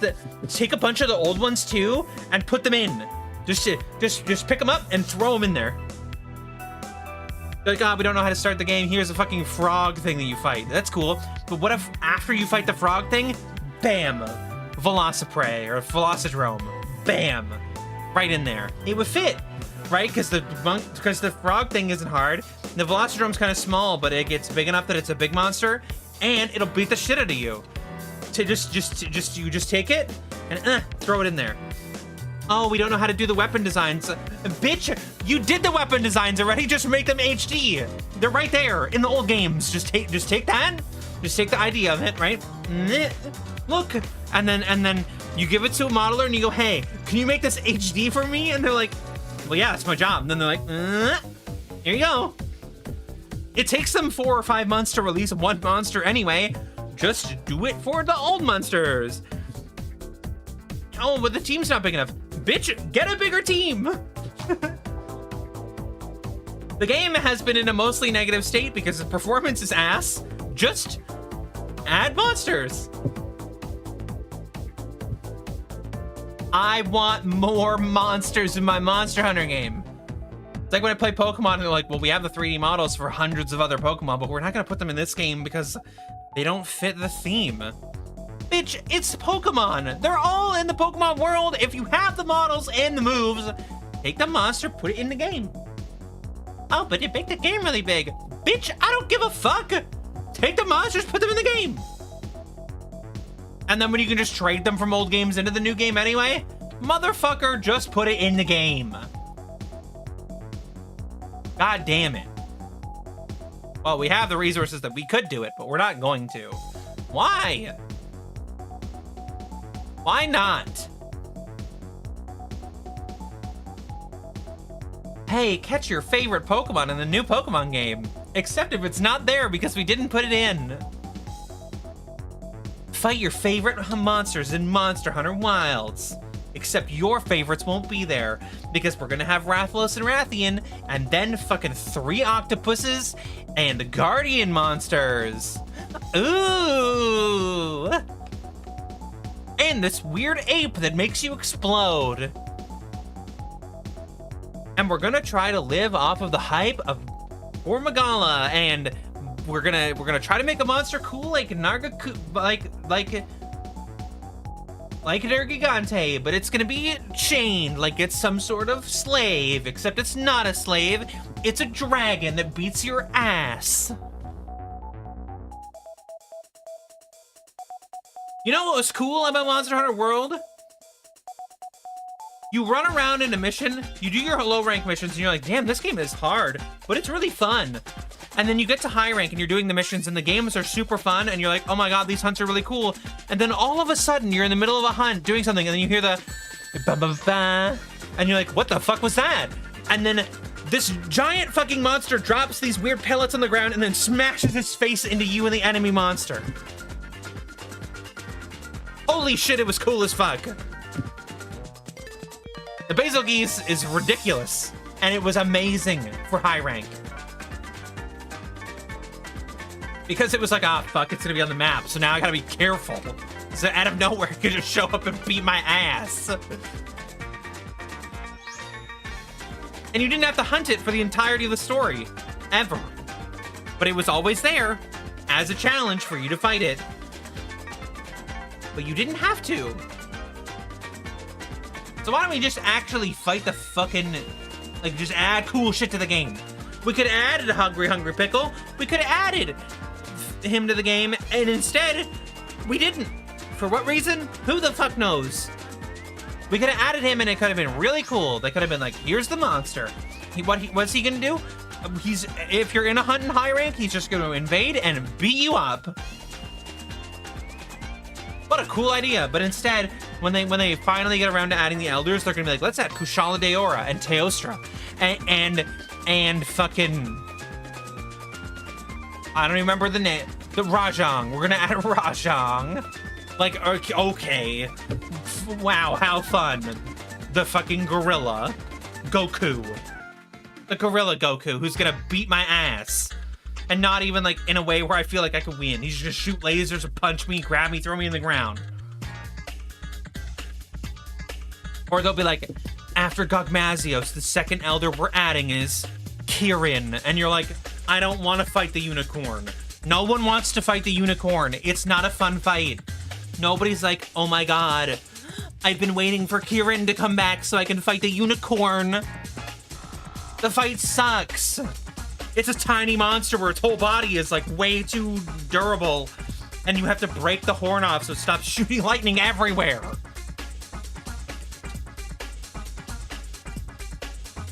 Just make monsters fun again. Make it cool. Make better environments, for fuck's sakes. They did have a fucking ice region.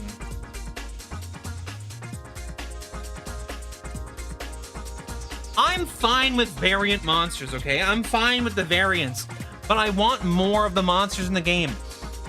You want a pink Rathian in your game? I'm down. That's cool.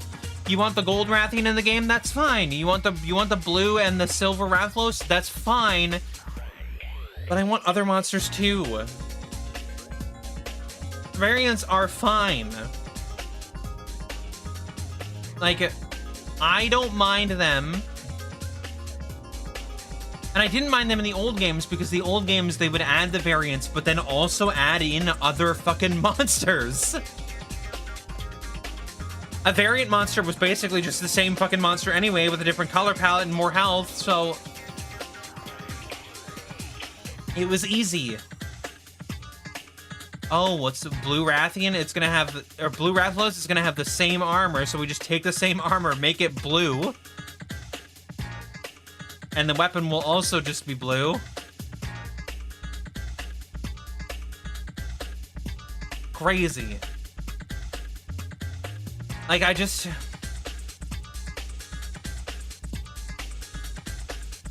They need to work on, like, actually putting stuff in the game. Like, Monster Hunter Wilds just doesn't have anything in it.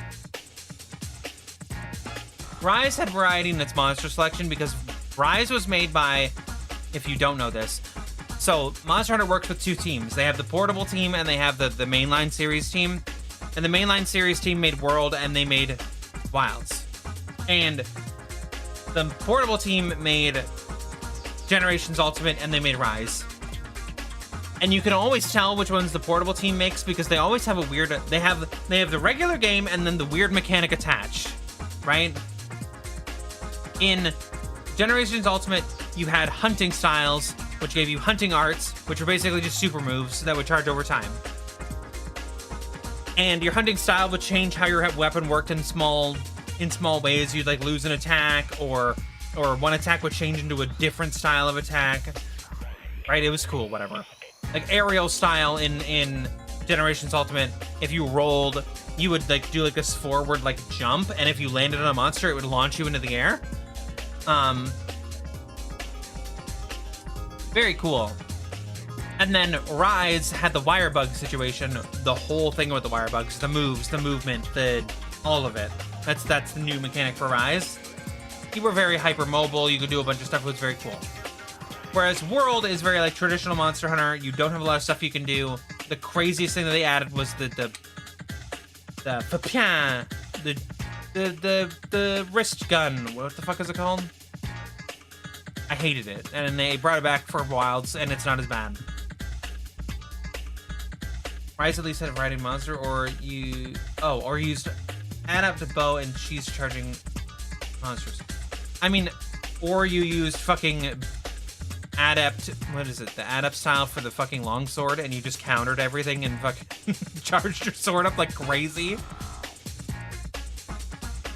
I'm pretty sure I used guild style for everything I used in that entire game. Like, I'm a very traditionalist when it comes to Monster Hunter.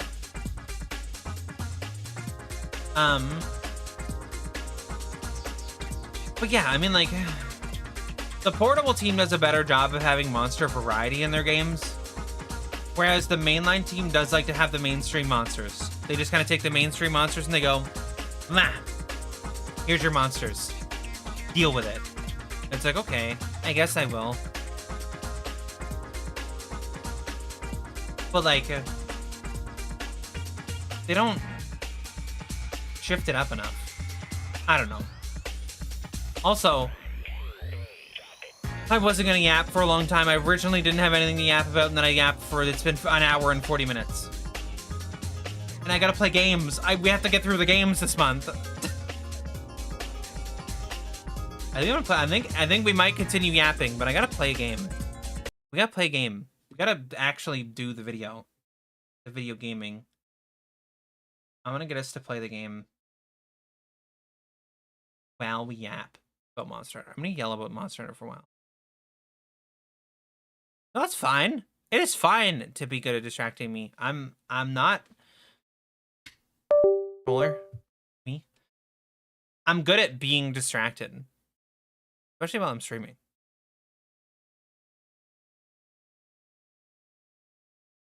Okay, this should work. This should work.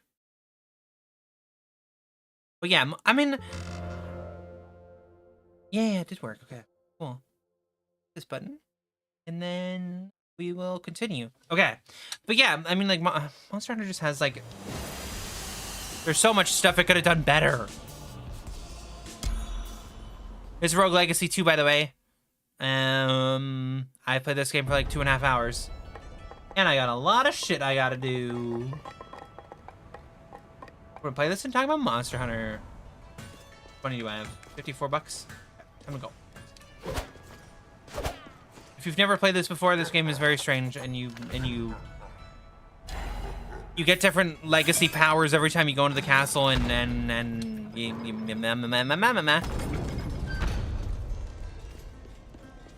the point is to beat all the bosses so you can go into this door. Okay. Next. What the fuck? What legacy power do I have that I can't see the monsters?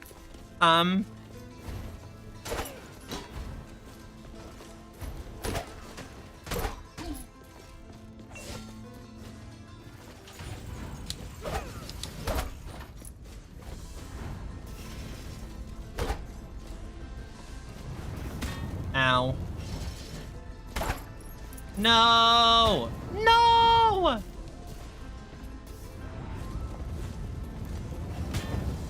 How the fuck?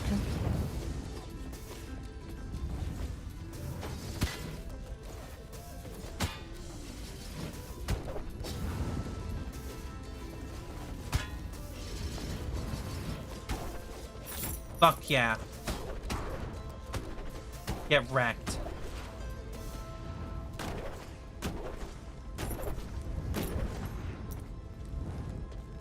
But yeah, Monster Hunter has a lot of stuff that it needs to, like, fix. Wilds is okay at best. Bell or helmet? Okay, so when I'm weak, I do more damage. Love it. I love being weak and doing more damage.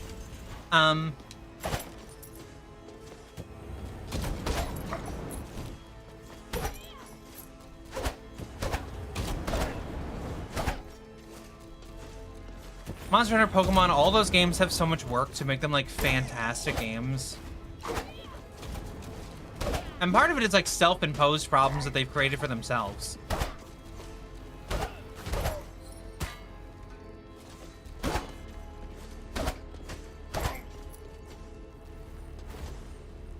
Fuck it, Pokemon's catch, like, their Part of the whole catchphrase of Pokemon is gotta catch them all, right? Well, if I can't, I'm sorry, I'm not allowed to catch them all. Specifically because you don't have them in the game. And Wilds is suffering from World's success. World was so unbelievably good that Wilds will need a lot to make up the ground, and it just isn't there. I mean, it's like if they made another Final Fantasy MMO. If they ever did that, they have big shoes to fill. It's the problem that Dawn Trail is having for Final Fantasy XIV, where the expansion is considered to be kind of bad. And I mean, like, it is bad, but it's not entirely its own fault. It was following up one of the greatest expansions in, like, MMO history. So...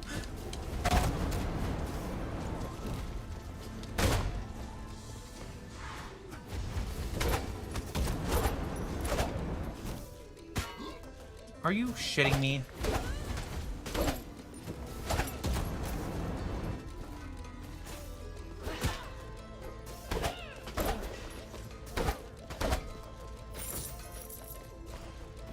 I feel like a lot of big games are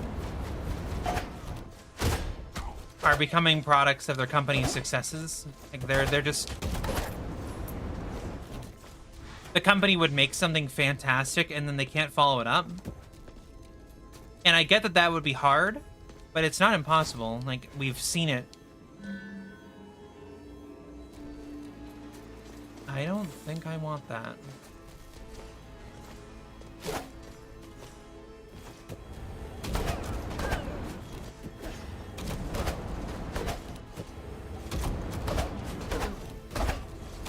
Like, there's a lot of games that are failing to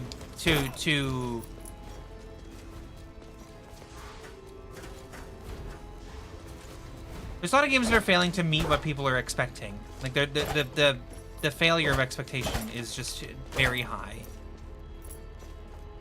Oh, there was a path up there. Boop.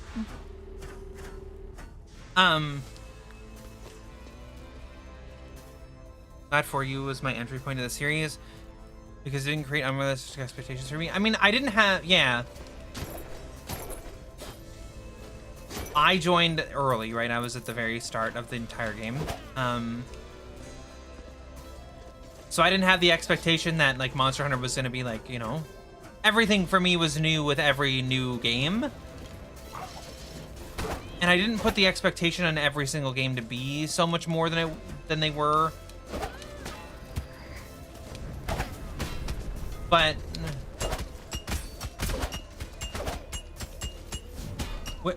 What the fuck? Hey, what the fuck? What the fuck?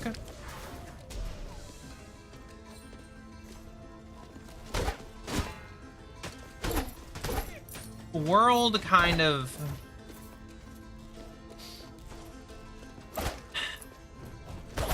World changed my perspective on what Monster Hunter could be. And it was to the point that, like, I am now expecting more from them as a company. And I didn't put it all on World. World wasn't the only reason that Monster Hunter became that for me. But, like, Rise had input into my change of tone with the games. Like... Oh, can I not fight this boss again? Oh, I can. Oh.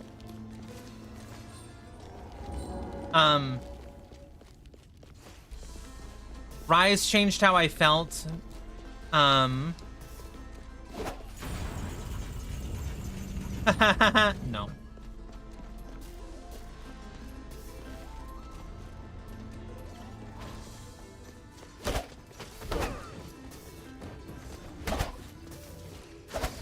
Ow. I hate these enemies.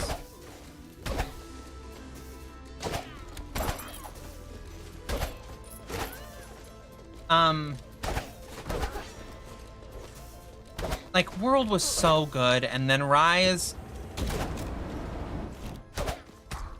Rise I don't like as much as World, but I think that it was like a proof of concept that the company could make more and be... What the fuck? I didn't even see him there. Like, it was like a proof of concept that the company could continue the quality that they had made. Because I think that it was... Like, I don't think it was as good, but I think it was very close.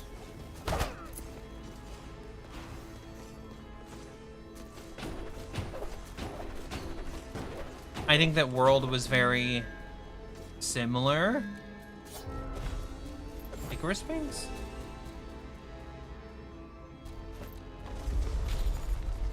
Oh, interesting. I think they had very similar appeals. Like, they were very similar qualities. They did a good job of making a game that was still good.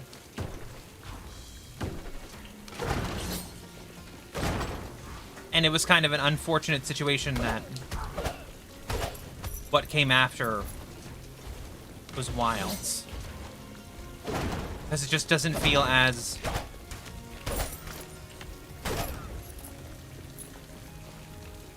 It doesn't feel as polished as their other projects, which is just like...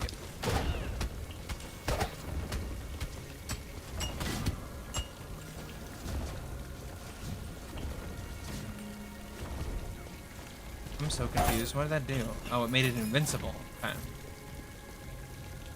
I just think that they could have done so much with the series that they just didn't. You're fucking kidding me. I died to an arrow on the ground when I had heals available. This game's gonna be a game of a lot of runs because we got a lot of bosses to beat before we're done, but it shows you everything you did. You earn money, so your mana progression's still there. I think I'm gonna take Lady... Ooh, Sir Tommy's pretty good, though.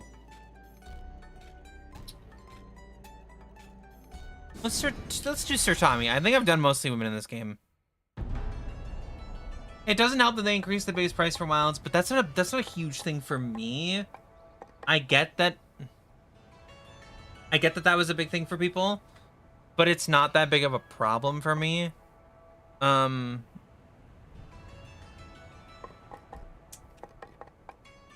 I think that they...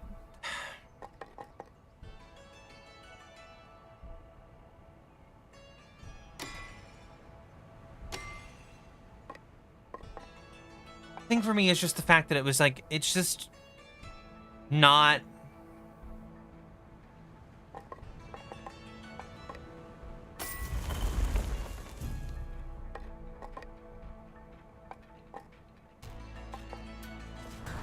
I guess it's not what I was expecting.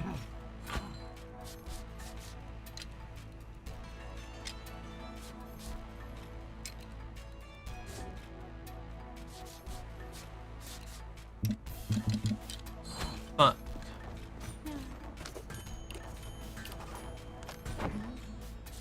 I don't think I can...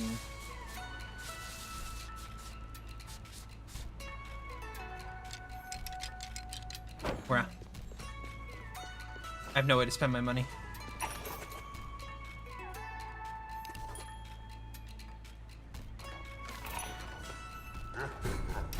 Whatever. Throw money in there. Yeah, like, it cost more. It just cost more and felt like it had less. Even though in their own actuality, it didn't have, like, it wasn't less of a game.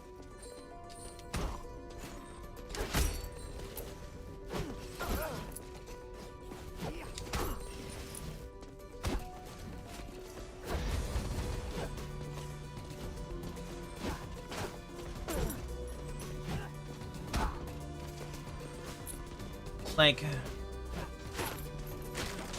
ugh.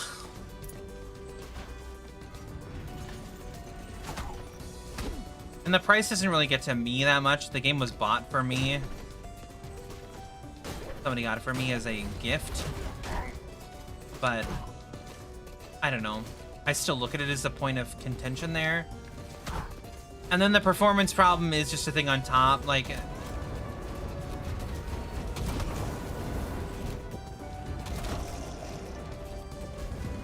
if you couldn't get it working,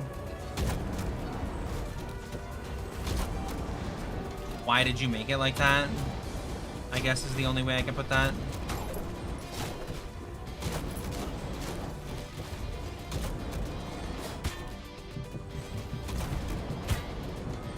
I'm disarmed. What the? Oh, I'm not doing these stupid challenge rooms.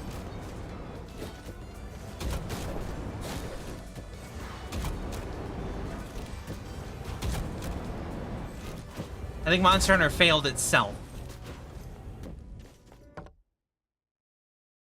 Gotta go to the fairy room anyway just to leave. Bruh.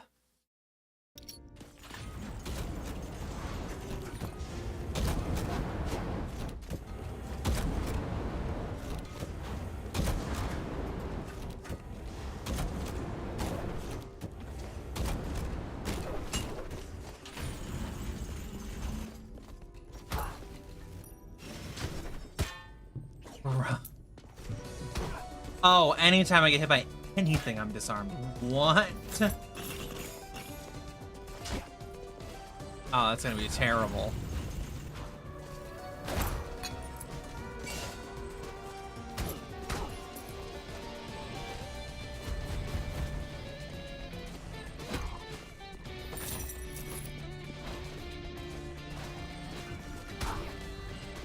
Yeah, I don't know. The littler games are getting me to be more invested in them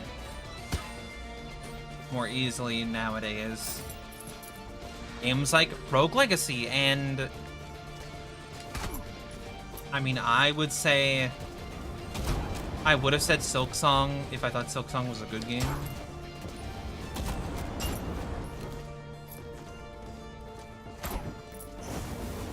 That being said, I did beat it.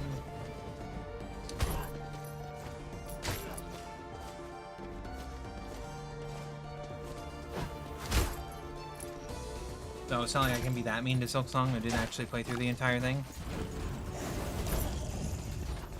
Even though I wasn't the biggest fan.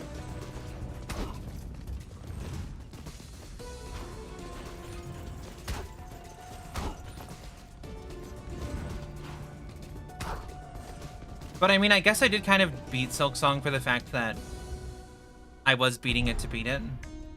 It wasn't like a... It wasn't because I wanted to, it was because I wanted to be able to have my opinion and for people to be like, well, you didn't even beat the game, so you don't even know. I mean, like, I did beat the game.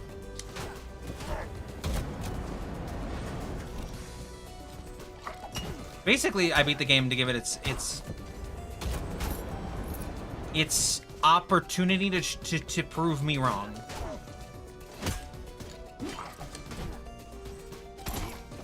And for me, it just didn't. I think Hollow Knight's a better game, and I still don't really like Hollow Knight. I'm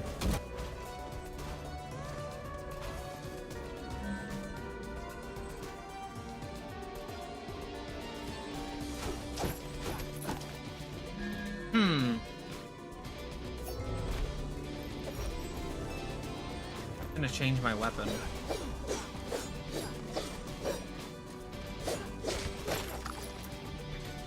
Interesting. Oh my god, why are there so many enemies in this room?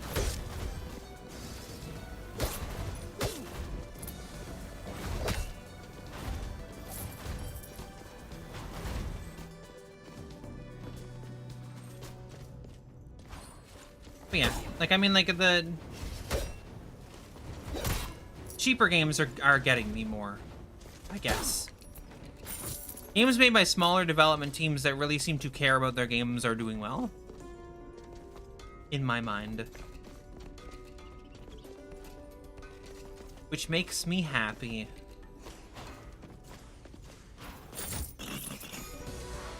I think that small teams aren't appreciated enough in some instances and are overappreciated in other instances.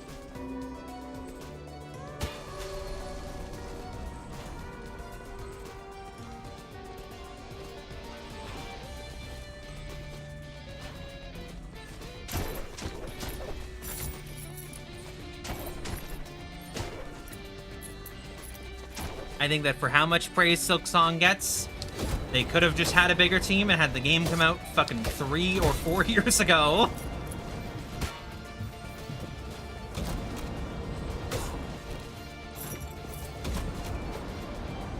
And I think the game's quality would have been the same, if not better. Because maybe somebody on that team would have been like, hey, has anybody thought that maybe the enemies doing 2 damage at the start of the game is a little bit stupid?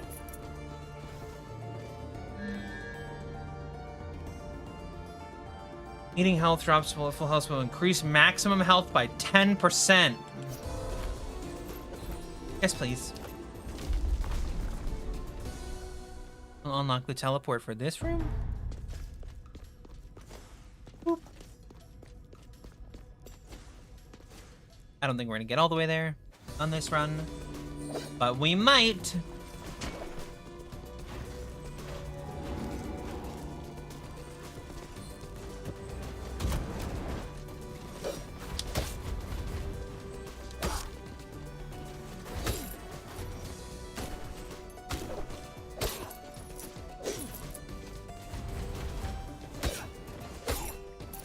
Also, just in case anyone's wondering, if you're looking for a roguelike to like play and you're like trying to find one to start with, I don't recommend this one to be one to start with.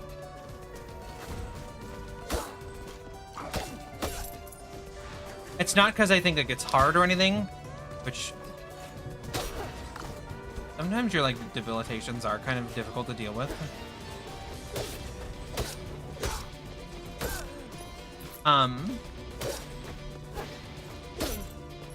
I don't recommend this one because it's not a roguelike like any of the others that you would play. Ow. Not worth it. I'm not doing it. I have no idea. Opening chests restore health. I'm gonna take that, actually. That may end up being worth it. Where am I going? Down there?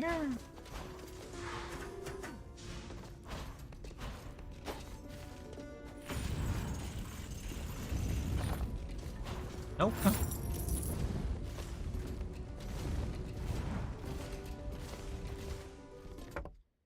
Oh, up there? Up here?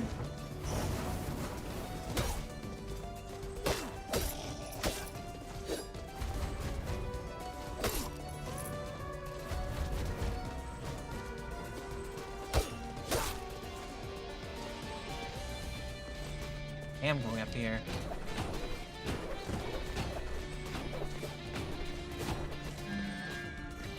Steel-toed boots and until purified, any hit is fatal.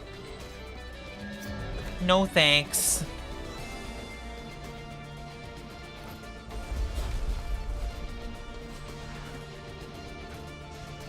Okay, we're going this way. But yeah. Gaming has become a weird landscape of trying to figure out games that you can buy that are like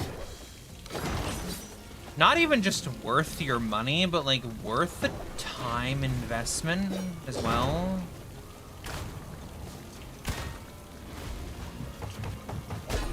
I can't open the door because I can't attack.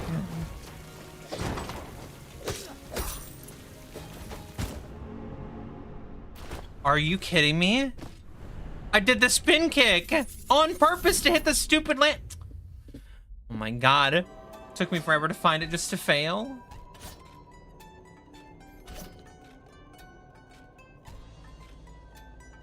Might just take him because the weapon's not bad. Whatever, we got money.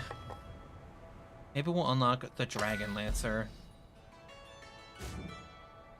Let's switch to the Dragon Lancer right now.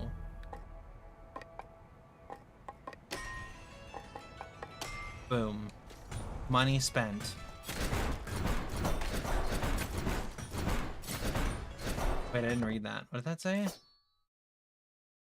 You can see through the veil of the living and the dead. It's kind of dumb. Everything is spooky.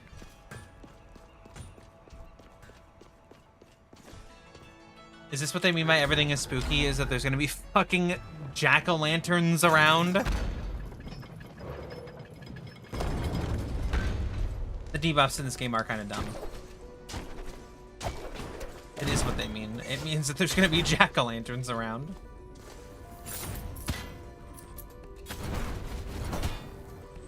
Oh, I do not like this weapon type. I do not like this weapon type. You were stuck in the animation of that stab for so long.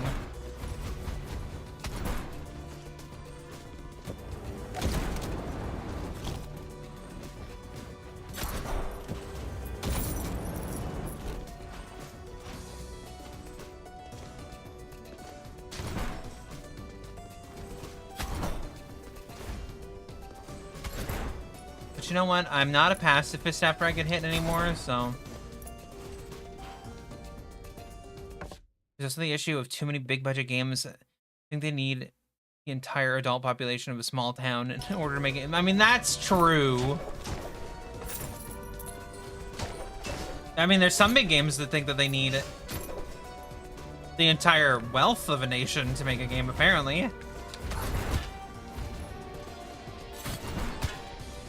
Holy shit, let me over that stupid bunch of spikes.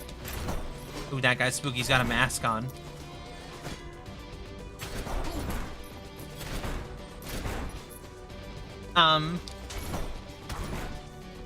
Yeah, I mean, like, some game companies think they need the entire wealth of a small nation to make their game, and, you know, it's just so fair that they think that.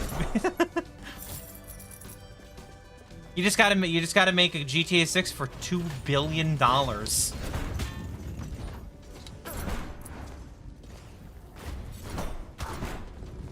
No game.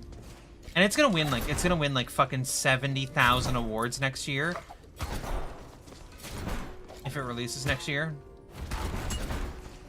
It's gonna win like every award under the sun at the Game Awards. They're gonna be like, oh my god, this is the greatest thing since fucking sliced bread. And it's just not. It's just not gonna be that. It's just gonna be GTA again. And it's gonna be like mid at best.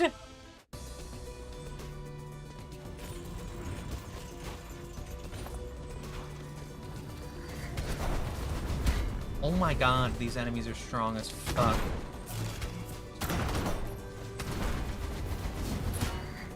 No, why do they both have like super magic form?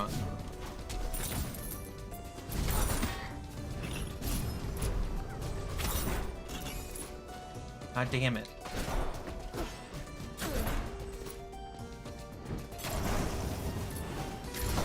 I kind of like medium as a trait. It's funny. Ow.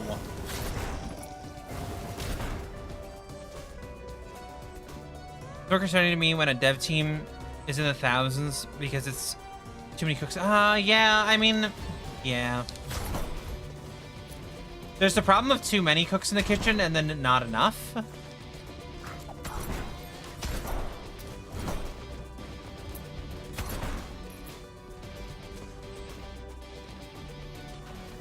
I also think that the Game Awards itself, going back to that point of it, I think that the Game Awards are rigged anyway.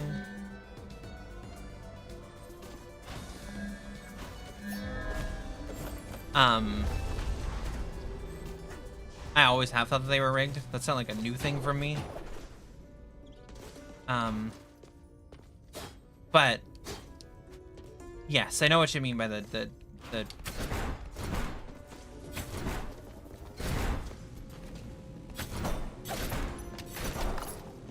too many cooks in the kitchen problem is real.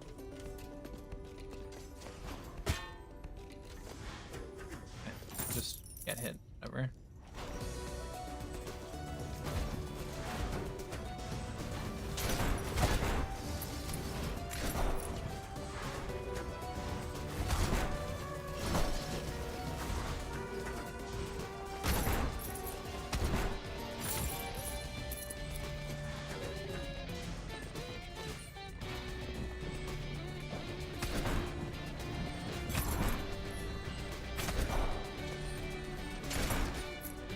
I think that when you don't have enough cooks in the kitchen, though, you get problems like Silksong, where I think that Silksong could have been fantastic if it were playtested by more people.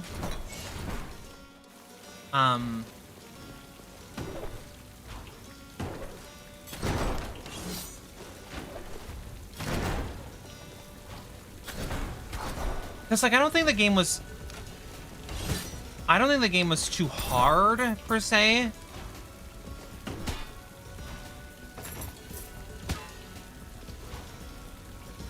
I think that the game was too...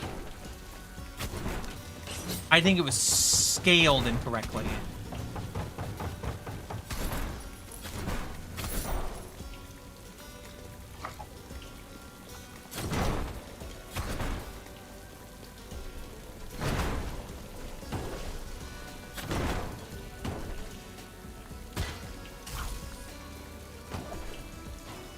I think they wanted it to be one thing, and it ended up not being that thing.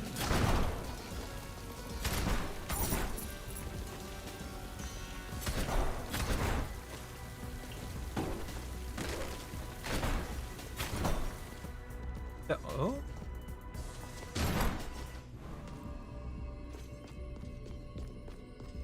The balancing felt like... So... in my opinion... Oh, I can charge it. Interesting. The balancing felt like the team that was testing it had been playing it for months. And, like, it really got to know the game. And they were like, okay, our skill level is the average player going into this game. When it wasn't.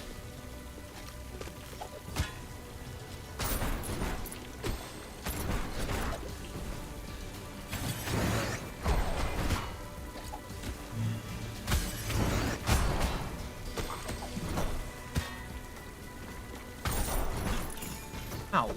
That hurt a lot. I hurt a lot for a piece of gear.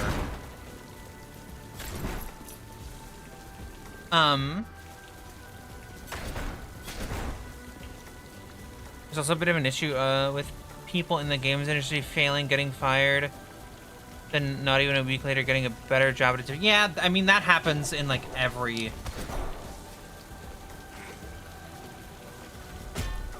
That happens in every industry. Every industry.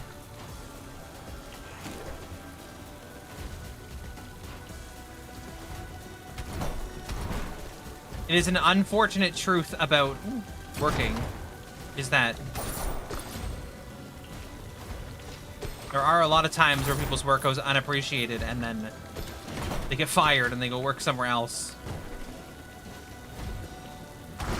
that just overall treats them better.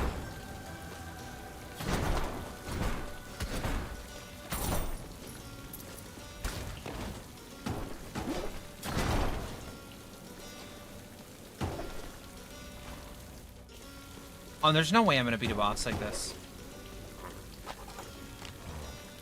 Thanks for the chat. Oh, hi. Pizza girl? Rhea. Headed to the Sun Tower when a shift happens.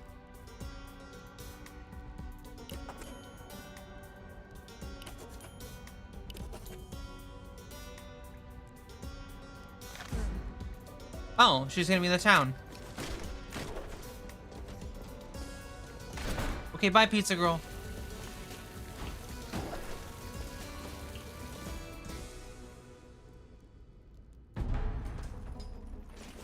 Hi, pizza girl.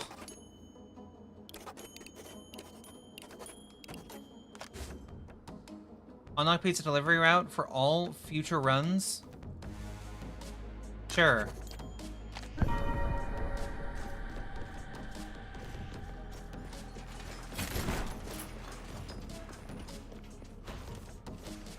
Unlock some shit forever? Sure.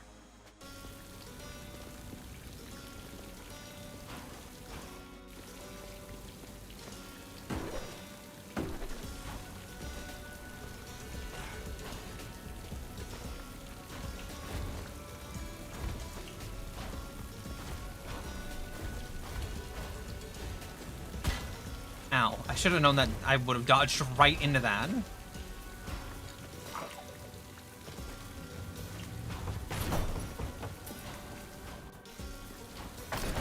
Where the fuck am I going?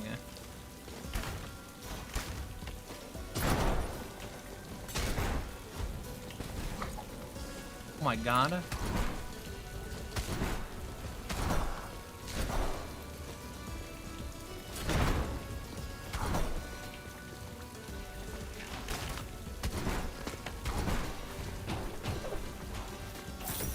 Any one of these enemies could kill me at any moment. Or I can just kill myself.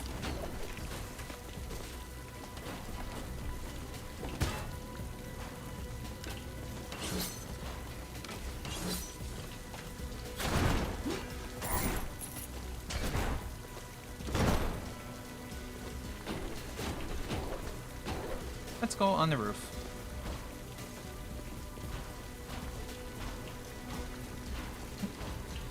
God damn it.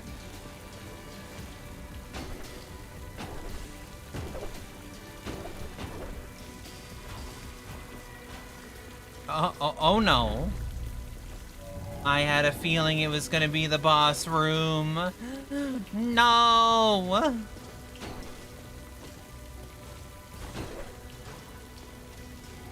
Wait. There's a button I can push up there. Oh. Bypass the boss room? Okay, but I wanted to do the boss. Wait, can I not go back?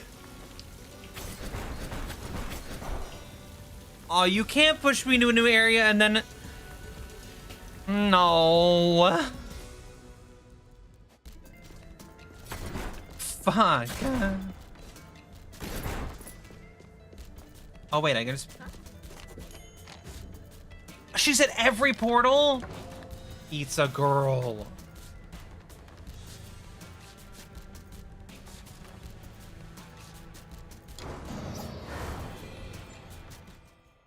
Eats a girl. Okay, 94 health added. I'm so dead. This boss is gonna beat the shit out of me. What the fuck? I've never been here before, so...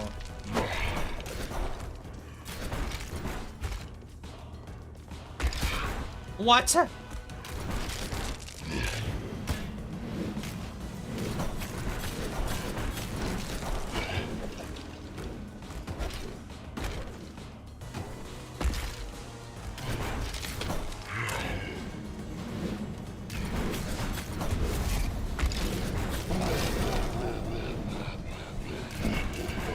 What is that? What? What? You can't just throw two of them at me.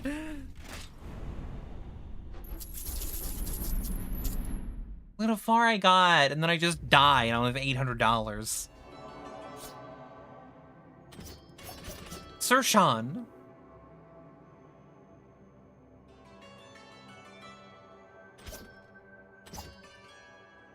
I'll take Lady Meg. She has no negative.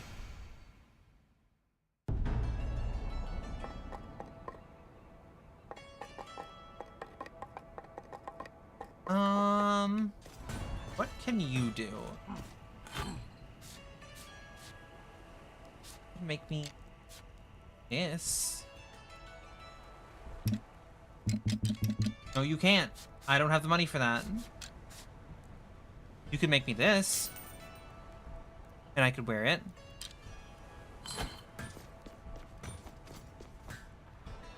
Which would leave me with $200, which is enough to get nothing. Look, it's Pizza Girl.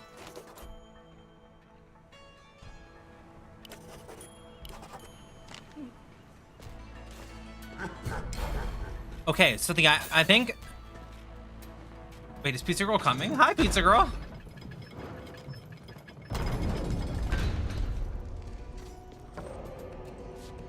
Yeah, so I can just go all the way to the Sun Tower. Ooh. And then I just jump down here. That skips me all the way to here.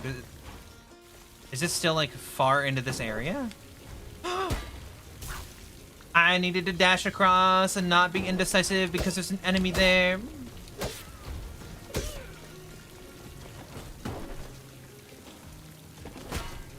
Ow.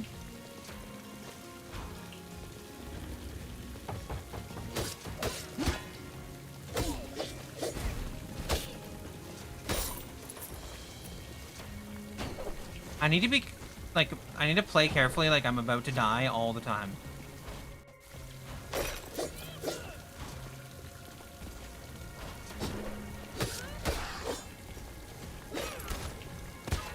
Really? They arc?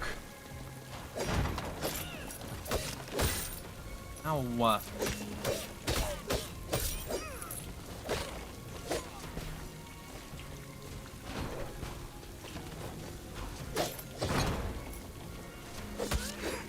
No, no.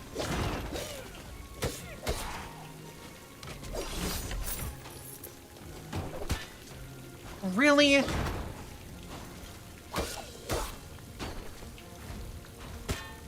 Really?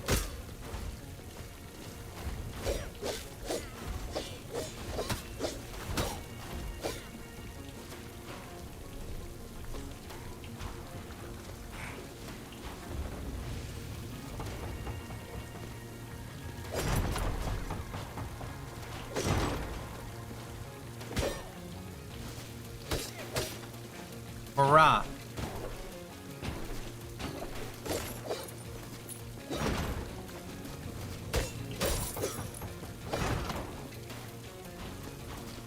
I have no health for this boss fight again.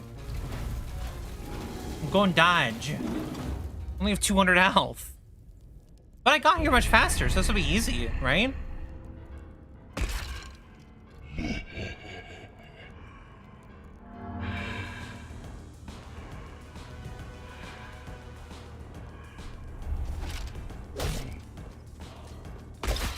Ow, I gotta remember that he does that every fucking time. Oh my god. If he jumps, he's gonna do this.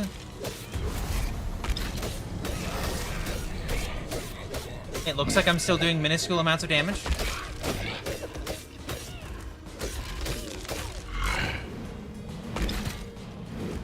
Well, what am I supposed to do in that scenario, huh?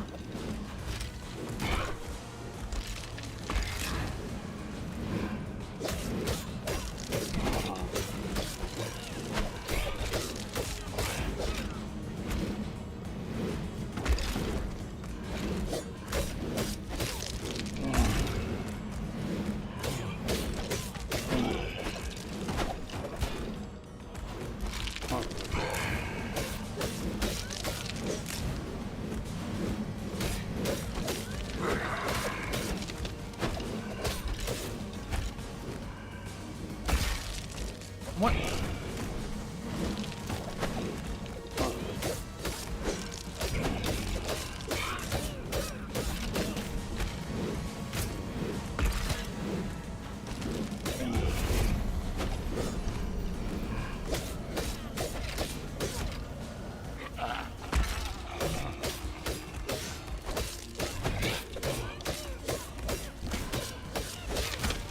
Thank fuck. Beat the boss. Void Beast defeated. Yay! We did it. We beat a boss. Only 4 more to go.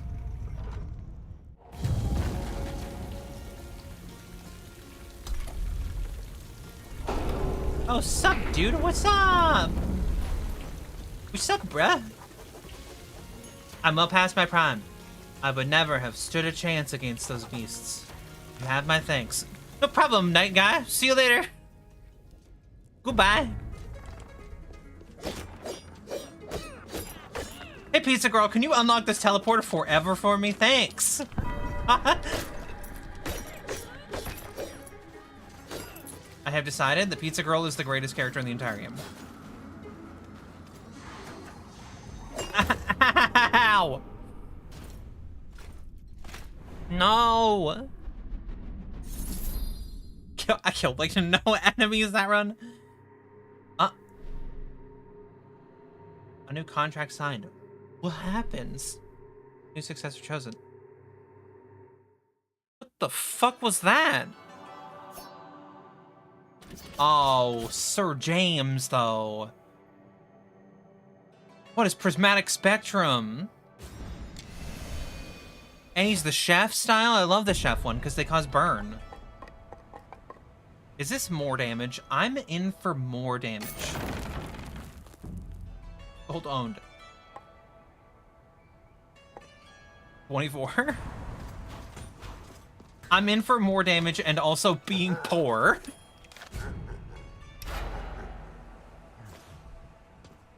I'm in. More damage plus being poor.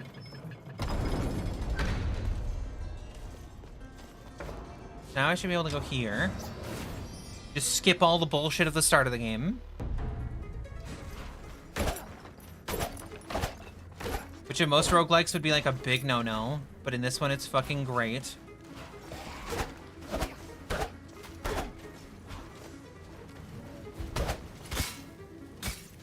Ow.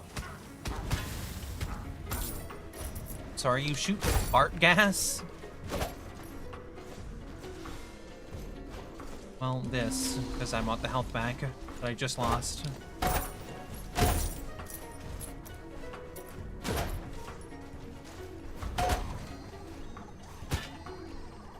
Are you little wispy fuck?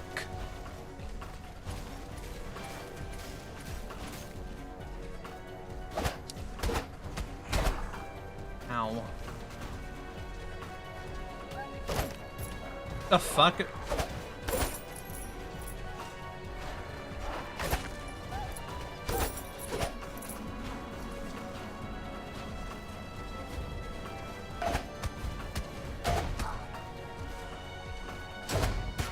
Oh, can I not? It's literally a passive hazard. I can't, like, attack it. What the fuck?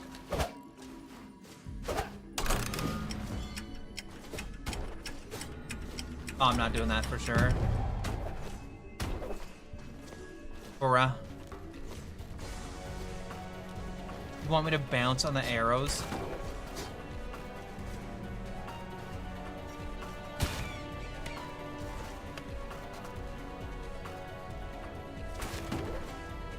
To get up there? Fuck no.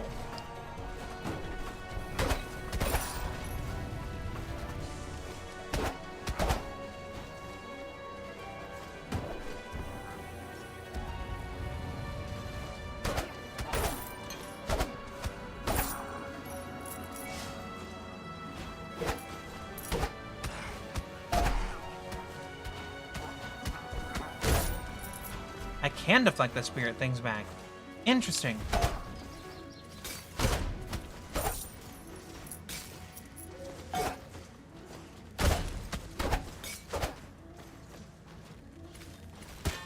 Ow.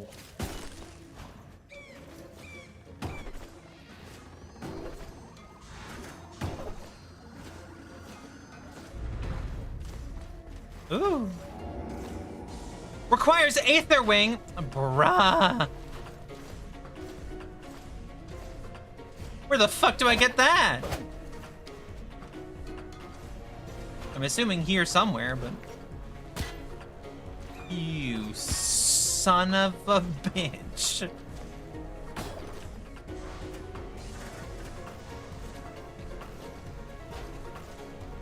Aether Wing's gotta be some kind of double jump, right? Fucking...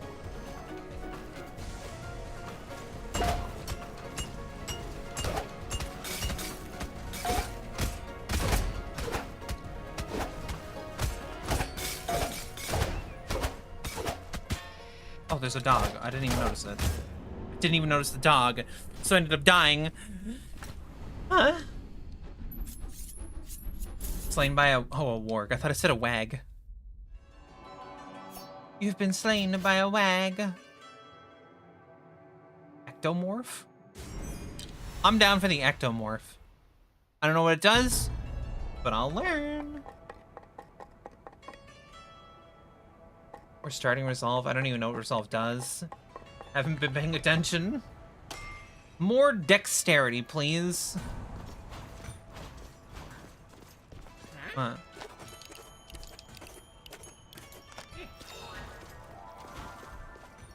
What the?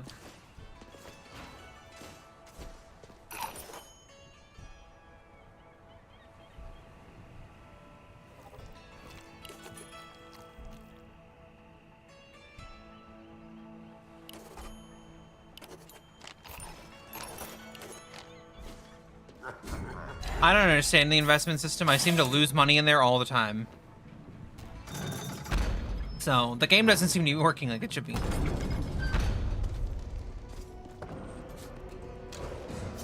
Okay, so I gotta find a way to get the Aether Wing. I'm assuming it's here somewhere.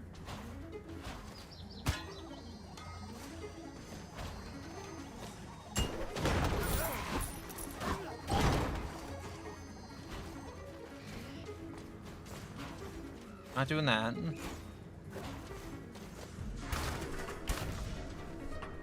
I guessed correctly.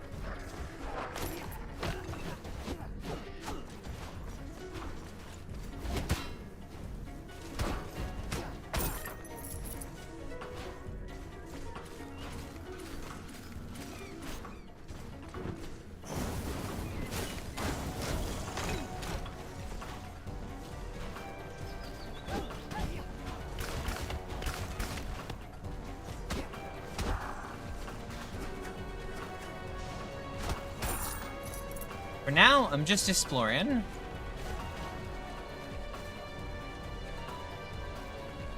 Why are these things everywhere? I'm assuming I'm gonna need them or they're gonna be good for something. Hi! Welcome to Far Shores, traveler. It's been a while since I've been here. Despite its history, it's quite a nice view.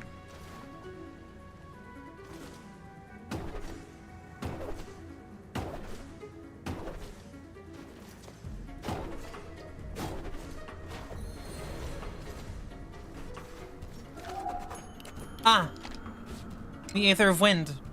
You said to jump across the water, which is normally deadly, but I saw the little weird glowy bits coming out. Ah, double jumping.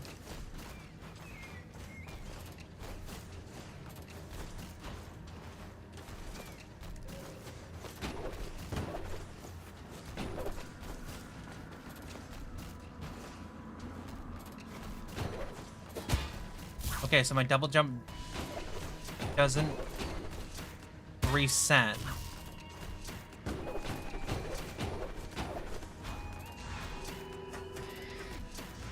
Even though for some reason my dash resets.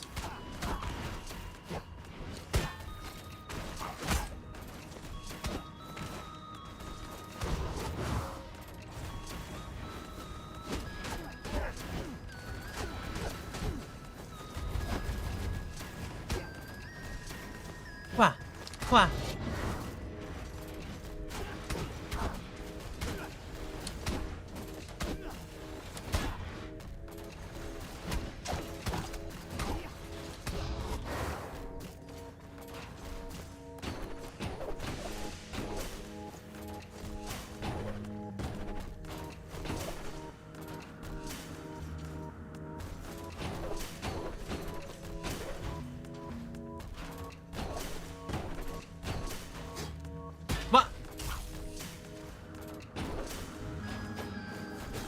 God damn it.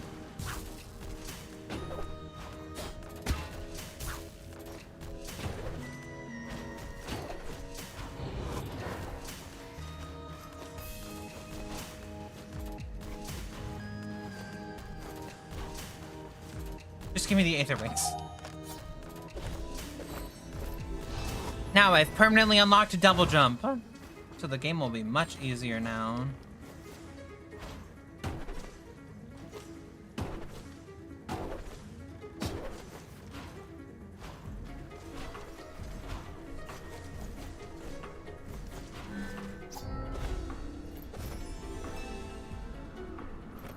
A Lily of the Valley.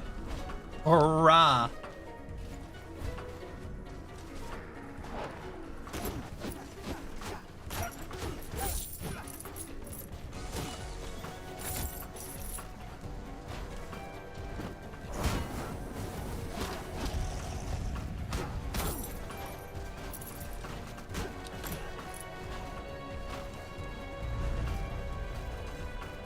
Oh?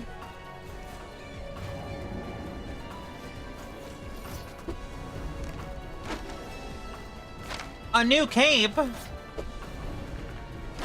A new helmet?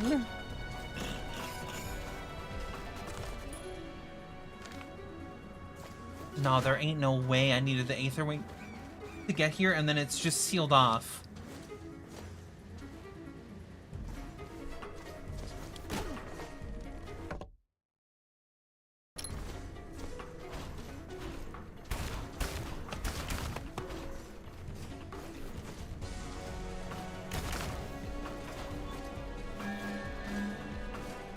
Replace my weapon, and I don't know what that cannon ship does, and I don't want to find out. Ah, what the fuck?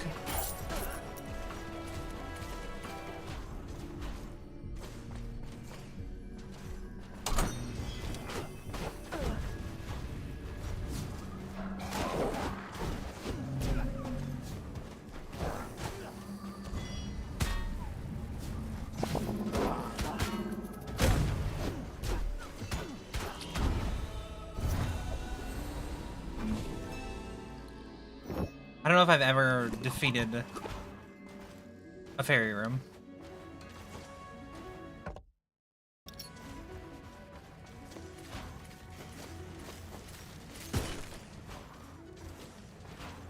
The battle room.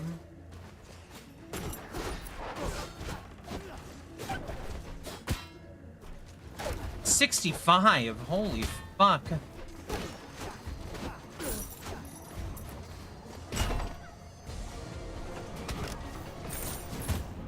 God damn it, the works are strong as fuck.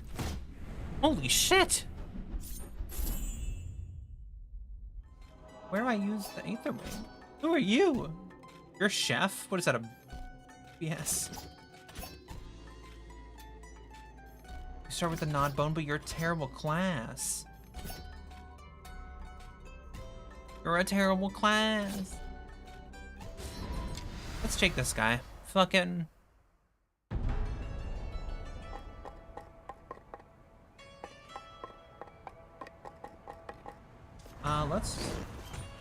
He farts. His special ability is that he farts.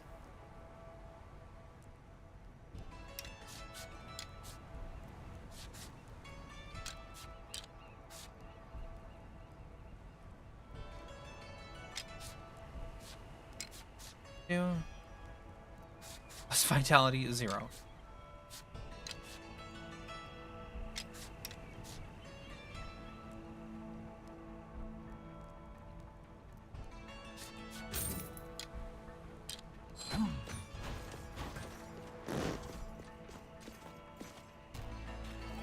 Character's special ability is that they fart.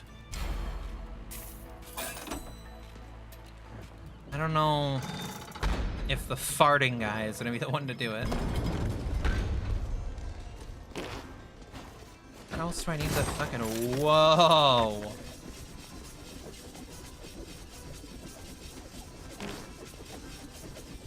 Does this end?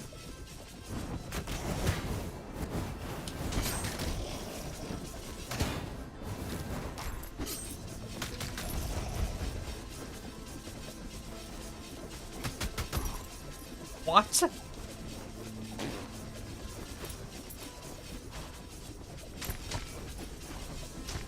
Oh.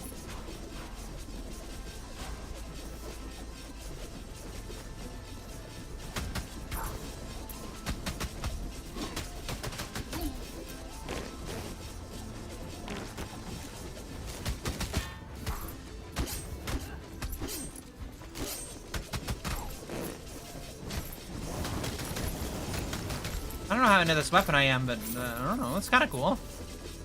It's an interesting idea.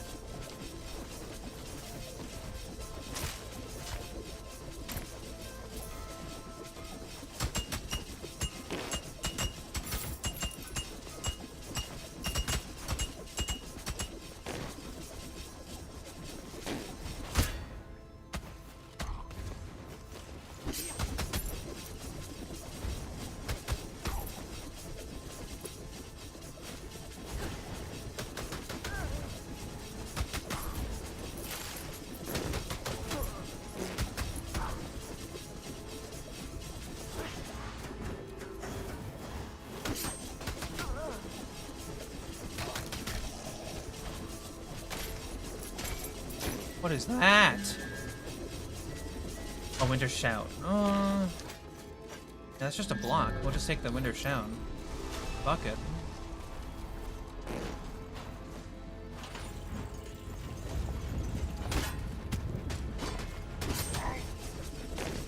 I think this is where I wanted to go.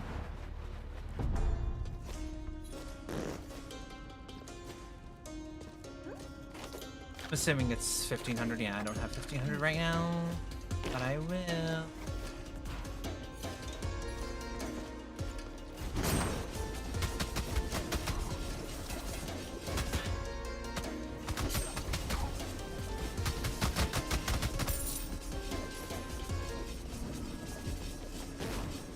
No thanks.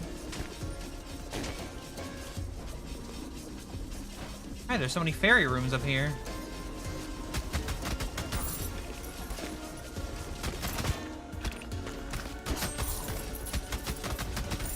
Why are these enemies level 60?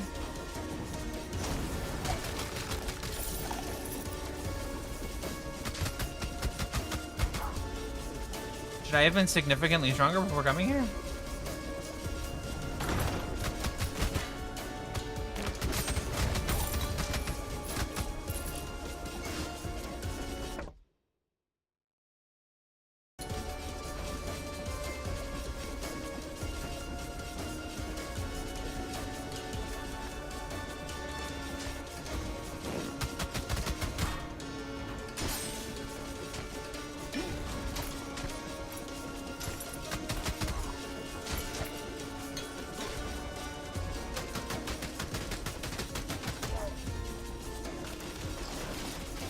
Oh my god.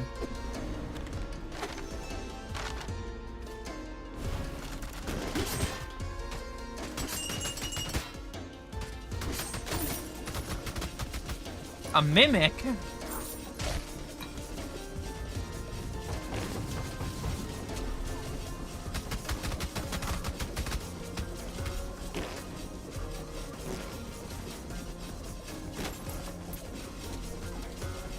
Okay.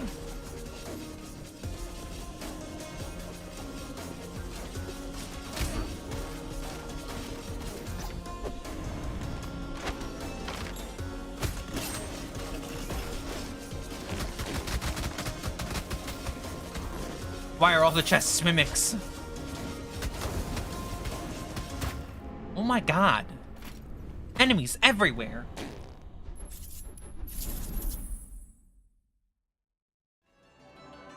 Okay, I think I got one more out of me. And then I gotta go get stuff done. Gotta go be productive. Not that I'm not being productive right now. We actually are making progress. Could be stronger. No. Whatever.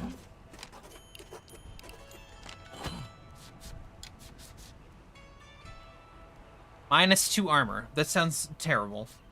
How is that worse than the leather armor?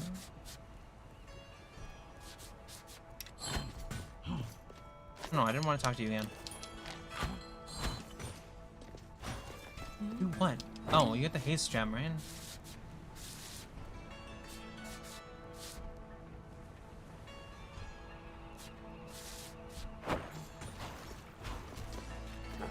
Makes sense.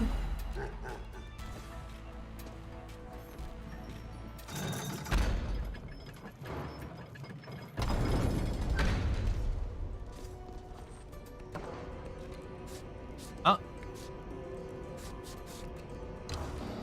Wait. If I go here, does it give me the whole map of this place?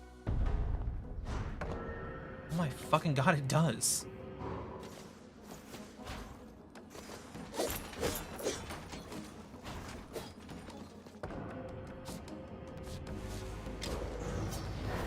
She just gives you the whole map of the area you're in. It's fucking sick.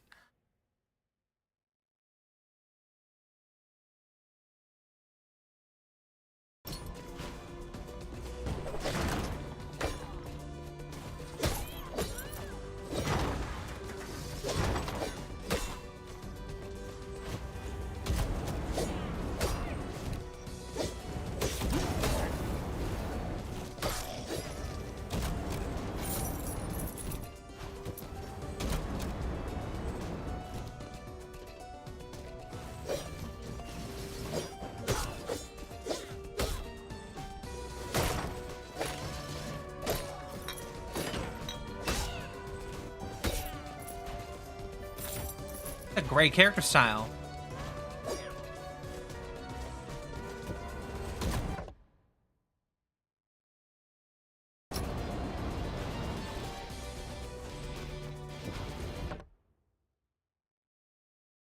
Okay, this is the purple room.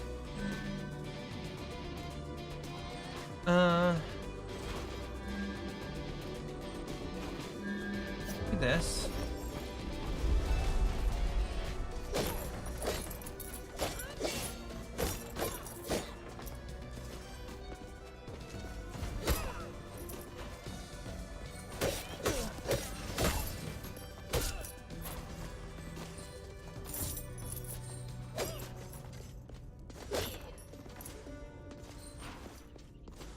I had a bunch of money.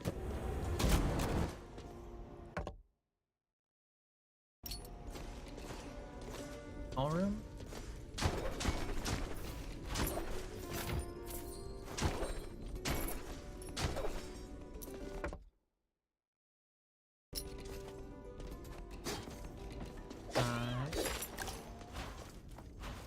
That room. I need to go this way.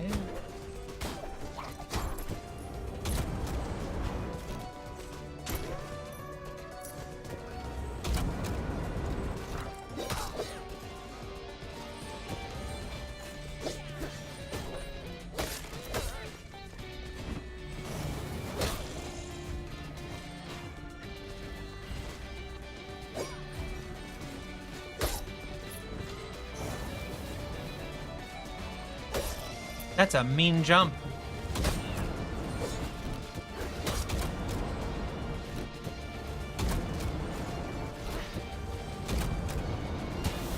Ow. I thought it was gonna end as like a second earlier.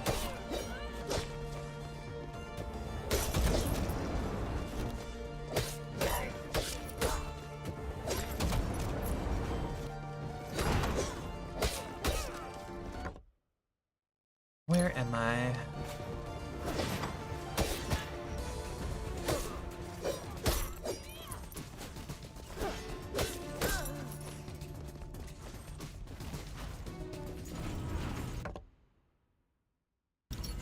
If I go down, this should be the boss room.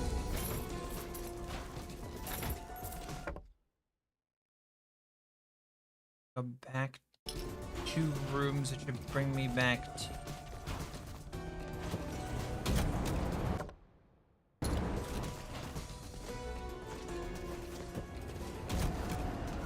this room.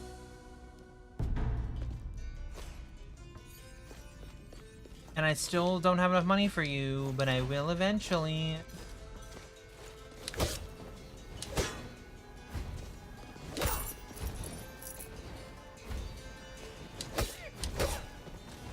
Hopefully shortly.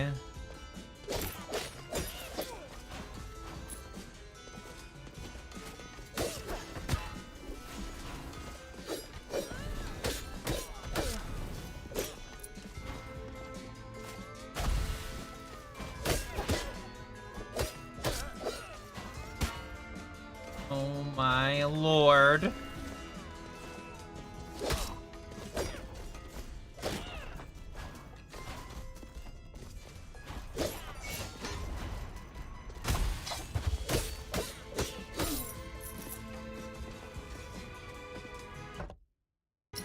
I have enough. I should go back.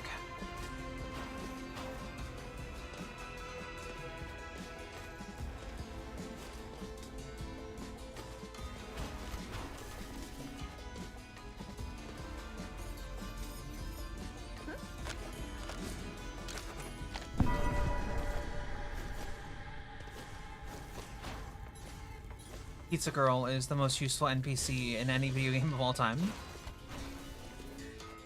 Been decided.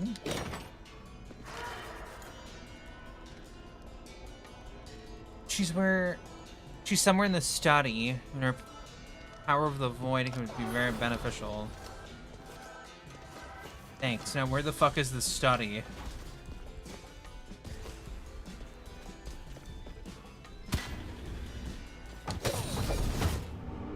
Holy fucking crap, these enemies do a lot of damage.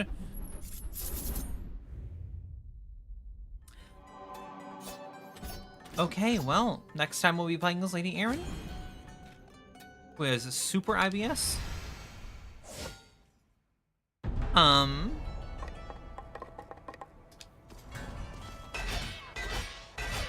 But yeah, we're gonna do this tomorrow. That is all I'm gonna do for today. So I hope you guys enjoyed, and I will see you tomorrow. Bye-bye!